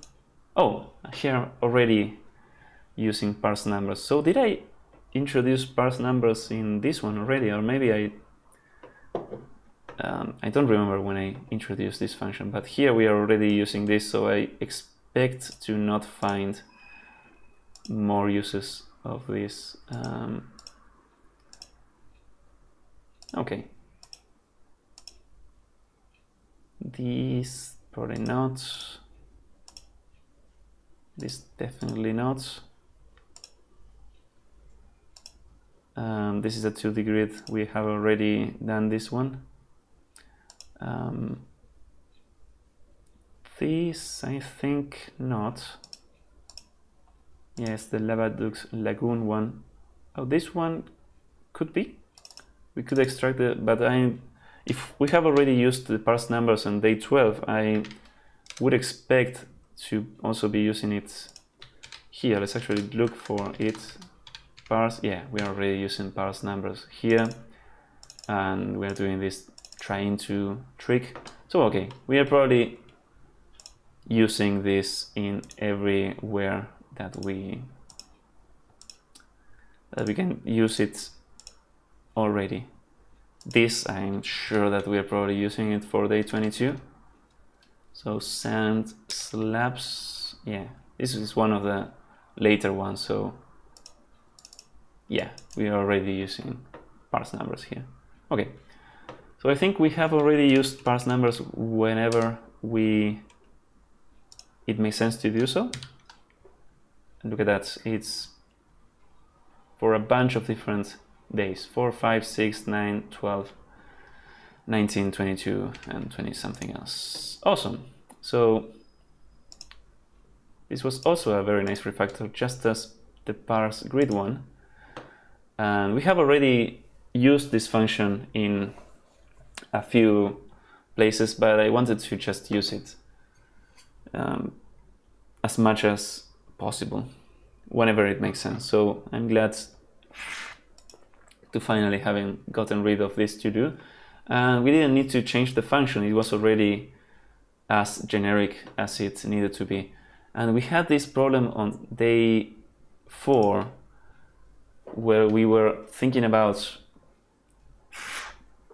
maybe making this thing return an iterator, but I think I'm okay with this. Like, the general case with returning a vector is already good, and we can just convert this vector into a hash set like this. And converting this function to return an iterator instead, I'm pretty sure that the signature would become super complex, so I'm not keen on doing that, at least for now. So let's say reuse parse numbers in previous days. Yeah, that's awesome. So this is done. And remove to-dos. I think we have removed all the to-dos except of this to-do, which we are doing now. So that's great. And how we fixed all the crashes that we found using adversarial imp. Oh, there's also one thing that I forgot to add here. Check the unwrap calls, which I know that we have a couple of them. So those are like possible crashes that we use adversarial inputs.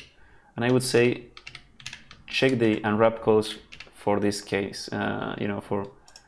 Try to make those unwraps crash with, or check if they crash or not with bad inputs. But before, we know that we have already a crash when we run with empty inputs for day 25. So all the other days are now outputting 0, 0, or giving us a nice error, but day 25 is crashing with an index out of bounds, which I'm not surprised. Oh, but this is on the parsing. This is an easy fix. Oh yeah, because this thing is assuming that the shape of the input is something like this, and it has a name of 3 characters and then colon, space, and then the rest. So it's assuming that for parsing, which is just a lazy parsing. We can just do something a bit better, like line splits once by the colon space, and then, well, this will make this function fail, but that's the idea, to fail more gracefully. We're just going to say invalid line, propagate this error up, and this will give us our node A and the rest. Yeah, and then we are just going to say rest instead of this, from character 5 onwards, just rest split by y space, and those are going to be our nodes B. And this should now return an AOC result of hash map of blah blah blah. And here, when we call this, we propagate the errors up, and that should be it, I think. Oh, in the end, we need to say OK for the graph. So if we run all now, yeah, now it just says invalid line. So that was a pretty easy fix for that crash. Let's just commit this separately. So day 25 to proper parsing instead of assuming.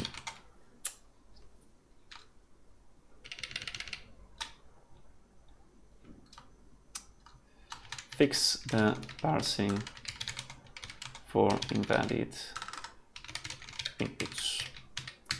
Okay. So with that, I would say that we have already checked adversarial inputs for, the existing crashes on empty lines. The last thing that I would like to do is check this unwraps. I think there aren't many of them. We should have some unwraps, and I don't know if we have some expect calls. Well, we do have one, but this one is not a problem because we are generating a regex from numbers, and at least this is okay to be an expect, because if it fails, it's not because of the input, it's because of a problem in our code here, like a logic problem. So this is fine. What about the unwrap calls? Well, we only have 2 days with unwrap calls. The day 25, which I knew when I was doing this, that we have a bunch of unwraps. And we have also day 3, which I don't remember what it was about.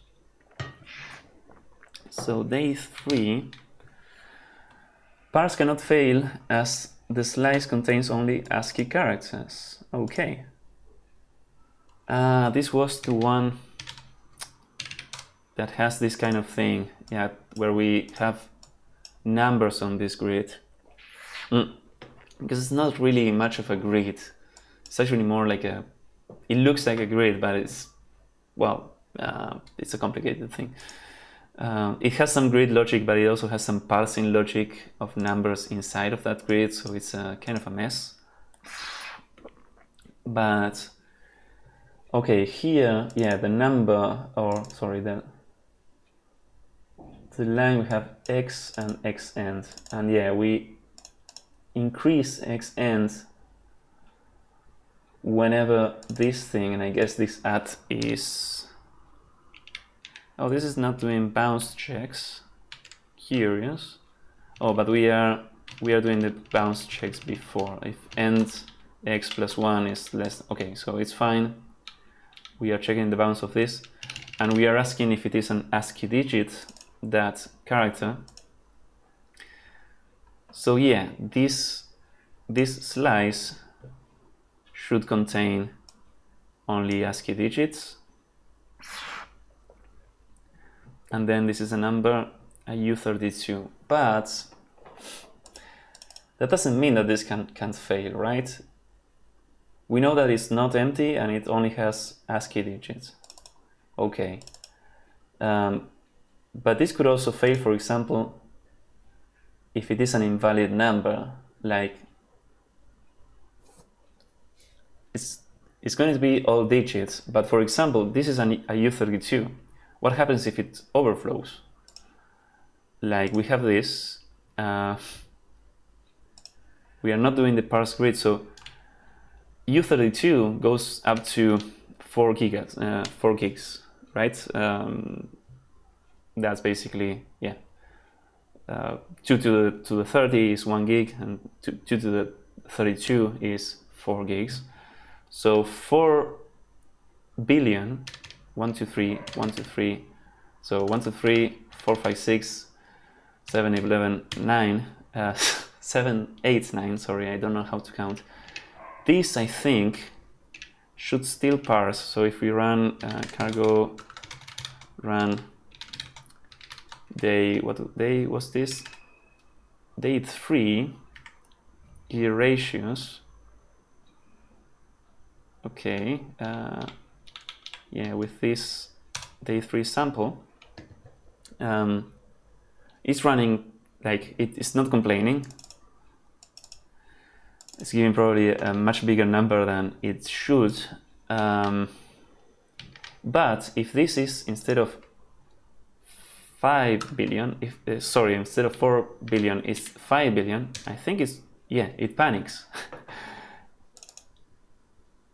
Parse inter, and it says overflow. Okay, so this comment is actually a lie. Parse cannot fail as slice contains only ASCII digits, but it can fail.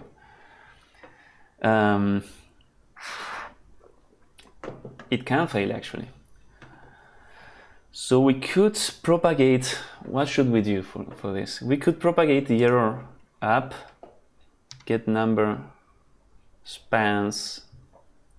Yeah, we could propagate this error up and say, hey, this returns a result of this error. Or, I mean, we could consider this input invalid or like ignore this error and say, okay, if there is a number that is so big, we will just ignore it. Those are the two alternatives. Which one is the easiest one? I think maybe error propagation is the easiest one, right? If this number, because we also need to increase this if we want to keep going.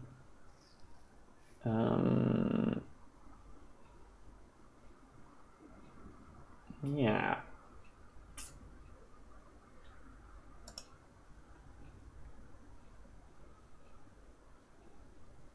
Or we can just have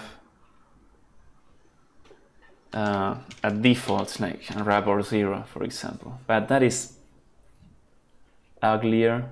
You know what? I actually think that we should propagate this error up. And we don't even need, we can say slice only contains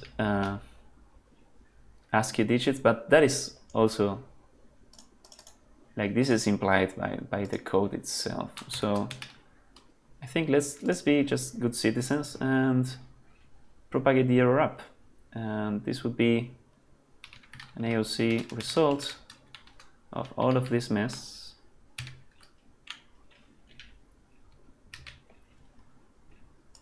And just say OK spans.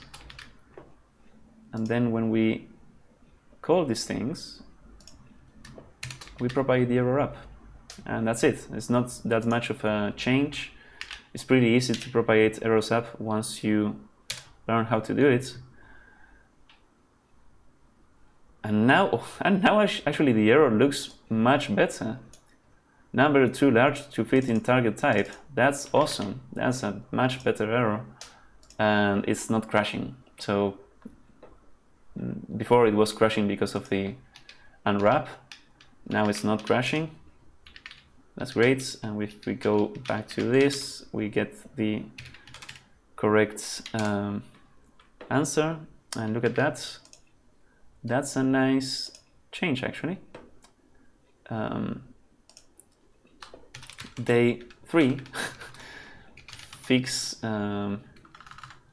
don't panic on big numbers. Propagates errors up instead. All right. And we are almost done with all the to-dos and with all the unwraps. The last unwraps, they are quite a few of them, and they are all in day 25, which is kind of gnarly. They are all in this code, actually, in this store Wagner algorithm. And I think these unwraps here are like, I've already checked them. Like I was already thinking about them when doing this, and I think they are all kind of legit. Like, if these things fail, they are logic errors and bugs in our program, and things that we should fix instead of possible errors. You know, errors that you can expect because of an invalid input. But I'm not entirely sure. So this one is probably the easiest one to check. Here we are asking while the graph is more than 1 in length, so either 2 or more, we do something. Basically, we are asking that it's not empty. No, actually, that is more than one. Once it's one, we want to stop iteration. So here we know that the graph is not empty, so keys won't be empty, and unwrapping here is fine. This unwrap also has a comment here: Q is never empty. We'll at least have the previous T, which I believe is true. And this thing also, when you are removing a T from a node, so we have already picked the T node from the graph, so we know that T is in the graph and we are removing this. So this can also, I think, not fail. This is a removal from a hash map. And all of these unwraps, I added a comment here. It would be much better to actually do this, be able to do graph and access this I node and remove, but this fails because graph does not implement index mute. And this is just a thing about Rust. You can access the graph like this when you're indexing without a mutable context, like if you don't want to mutate the thing that you are indexing. This is allowed. And it basically will panic if this key does not belong in the map, is not there in the map. But when you want to mutate the thing inside, it doesn't allow you to do that. And I think there is kind of a good reason why Rust doesn't allow you to do that. Like if you do want to do graph, whatever, I, and insert something in there, like if you think about what will happen, if this thing panics when the key does not exist, that is not something that you expect, but it needs you to return something. So it needs to like return a mutable reference so that you can insert into it. So it's not obvious what this will do. But in this case, I want to do something that to me is quite obvious. I want to do this and have the thing panic if the key does not exist. But well, this is not implemented in the standard library, and so instead you have to do something like this. We are saying, hey, give me a mutable reference for this key, and we're just unwrapping and trusting that this thing exists. In either case, it's the same behavior that I want. I just want to access this thing and panic if it doesn't exist. But yeah, I think, well, this is just an uglier way of doing that. This unwrap, get mute plus unwrap. But I think that, this shouldn't complain with bad inputs. I'm not exactly sure if that's the case. The parsing, on the parsing, yeah, we are already doing this and propagating errors up. For this, in order for this to fail, like one of the possible problems with this algorithm is if it assumes that the input map is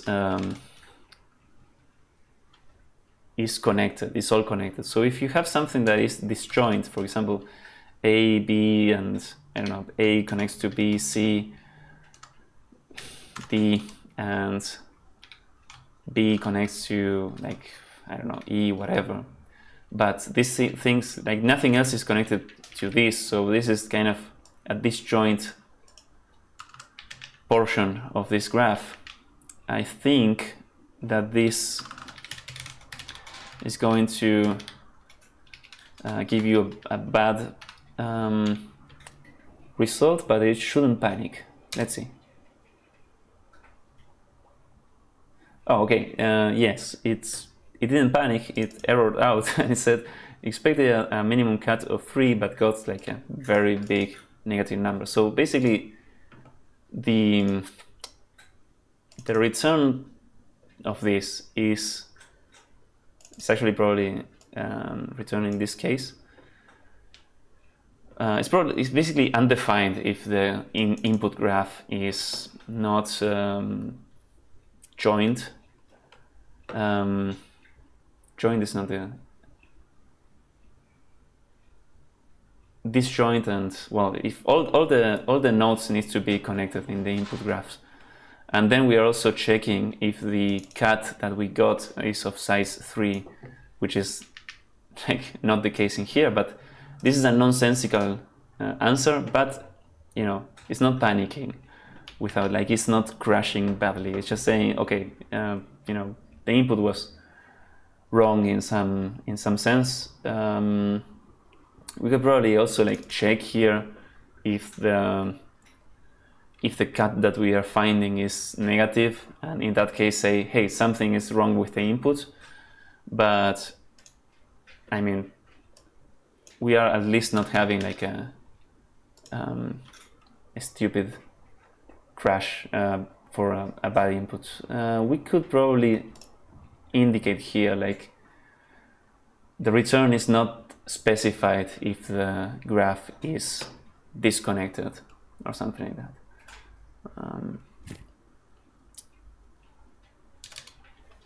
like that. The input graph must be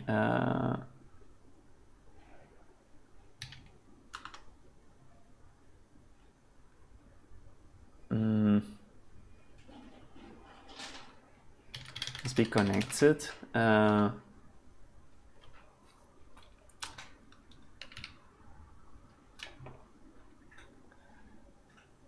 Yeah. Or must not be disjoint.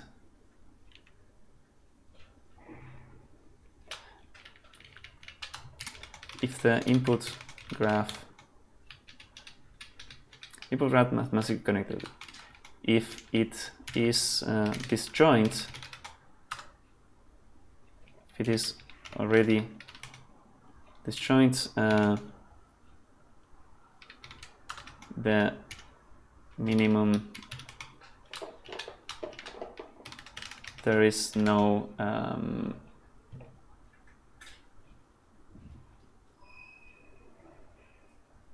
minimum